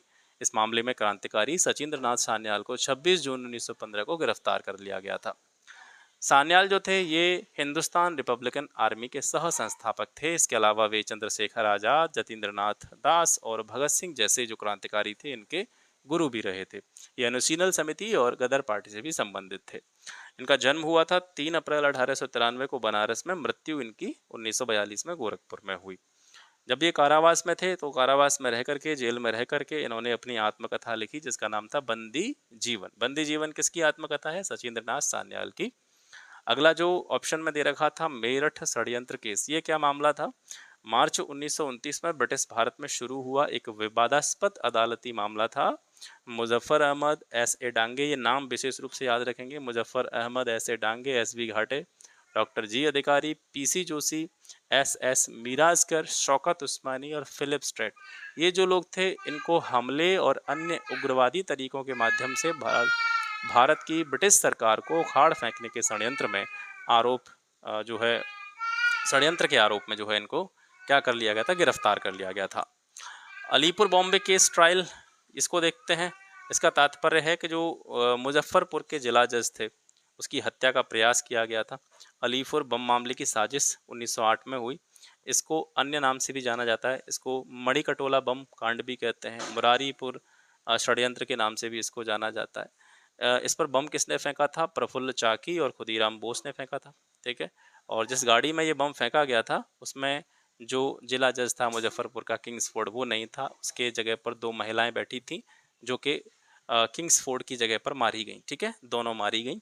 प्रफुल्ल चाकी ने इस घटना से व्यथित होकर के आत्महत्या कर ली और खुदीराम बोस को गिरफ्तार कर लिया गया। उनको मौत की सज़ा सुनाई गई और उस टाइम पर जब इनको मौत की सज़ा सुनाई गई, फांसी दी गई, इनकी उम्र केवल 18 वर्ष थी। इस मामले में जिन अन्य लोगों पर मुकदमा चला उसमें अरविंदो घोष भी थे, उनके भाई बरींद्र घोष, सत्येंद्रनाथ बोस, कन्हैयालाल दत्त और 30 से ज़्यादा लोग थे। और ये सभी जो थे ये कलकत्ता में अनुशीलन जो समिति थी उसके सदस्य हुआ करते थे। अलीपुर बम कांड में ये स्टेटमेंट याद रखिएगा, इंपॉर्टेंट है। अलीपुर बम कांड में चित्तरंजन दास के द्वारा अरविंद घोष का बचाव किया गया था। अरविंद घोष का बचाव किसने किया? जो न्यायालय में मुकदमा चल रहा था उसमें CR दास के द्वारा अरविंद घोष का बचाव किया गया था। 38 क्वेश्चन है। कुछ घटनाएं दे रखी हैं, कालानुक्रम में इसको व्यवस्थित करना है। जतिन दास की भूख हड़ताल के कारण मृत्यु, मदन लाल ढींगरा द्वारा करजन वायली की हत्या, चंद्रशेखर आज़ाद की मृत्यु और भगत सिंह, सुखदेव और राजगुरु को फांसी। तो इसमें सबसे पहले जो घटना हुई थी वो हुई थी करजन वायली की हत्या। इसके बाद में भूख हड़ताल के कारण जतिन दास की मृत्यु हुई, इनको बाघा जतिन भी कहा जाता है। फिर चंद्रशेखर आज़ाद की मृत्यु हुई और 23 मार्च 1931 को भगत सिंह, सुखदेव और राजगुरु को फांसी दे दी गई। सबके बारे में जानते हैं, तिथियों के बारे में जानते हैं। मदन लाल ढींगरा द्वारा लंदन में करजन वायली की हत्या 1 जुलाई 1909 को की गई, जिसके बाद 17 अगस्त 1909 को मदन लाल ढींगरा को फांसी दे दी गई थी। जतिन दास या यतीन्द्रनाथ या इनको बाघा जतिन भी कहा जाता है, 63 दिन तक इन्होंने भूख हड़ताल करी और लाहौर के सेंट्रल जेल में इनकी डेथ हो गई 13 सितंबर 1929 को। चंद्रशेखर आज़ाद की मृत्यु हुई 27 फरवरी 1931 को। कहाँ पर? तत्कालीन इलाहाबाद के अल्फ्रेड पार्क में, जैसे आज चंद्रशेखर आज़ाद पार्क के नाम से जाना जाता है। भगत सिंह, सुखदेव और राजगुरु को फांसी हुई थी 23 मार्च 1931 को। निम्न में से कौन सा सुमेलित नहीं है? नेटिव प्रेस एसोसिएशन, ये संगठन जो था इसके संस्थापक सुरेंद्रनाथ बनर्जी थे। इंडियन सोसाइटी, इसके संस्थापक शिशिर कुमार घोष नहीं थे। इसकी स्थापना आनंद मोहन बोस के द्वारा की गई थी, ठीक है। ईस्ट इंडिया एसोसिएशन दादा भाई नौरोजी और बॉम्बे एसोसिएशन की स्थापना जगन्नाथ शंकर के द्वारा की गई थी, याद रखेंगे। तो नेटिव प्रेस एसोसिएशन की स्थापना कब हुई सर? 1877 में। किसने करी? SN बनर्जी ने करी। इंडियन सोसाइटी की स्थापना 1872 में आनंद मोहन बोस के द्वारा लंदन में की गई और इस समिति ने 1883 ईस्वी में लंदन में 10 सदस्यों को लेकर के नेशनल रिप्रेजेंटेटिव कमेटी की भी स्थापना की, जिसके अध्यक्ष राजा रामपाल सिंह थे। ईस्ट इंडिया एसोसिएशन की स्थापना 1866 में लंदन में करी, किसके द्वारा करी गई? दादा भाई नौरोजी के द्वारा करी गई। और बॉम्बे एसोसिएशन की स्थापना 1852 में जगन्नाथ शंकर के द्वारा मुंबई में करी गई। आज का सर अंतिम प्रश्न है, किस आंदोलन में गांवों तक राष्ट्रीय संदेश पहुंचाने के लिए जादुई लालटेनों का प्रयोग किया जाता था? तो ये जो मैसेज हुआ करते थे, संदेश हुआ करते थे, उसको पहुंचाने के लिए जो अलग अलग भिन्न भिन्न तरीकों का इस्तेमाल किया गया, ये सविनय अवज्ञा आंदोलन के दौरान किया गया, ठीक है। सविनय अवज्ञा आंदोलन को पॉपुलर बनाने के लिए आंदोलनकारियों ने विभिन्न माध्यमों का सहारा लिया। इसमें गांवों और कस्बों में प्रभात फेरी निकाली जाती थी, रैली निकाली जाती थी। गांव तक राष्ट्रीय संदेश को पहुंचाने के लिए जादुई लालटेनों का प्रयोग किया जाता था। सविनय अवज्ञा आंदोलन, इसको नमक आंदोलन, नमक सत्याग्रह, दांडी मार्च, ये अलग अलग नाम इसको दिए जाते हैं।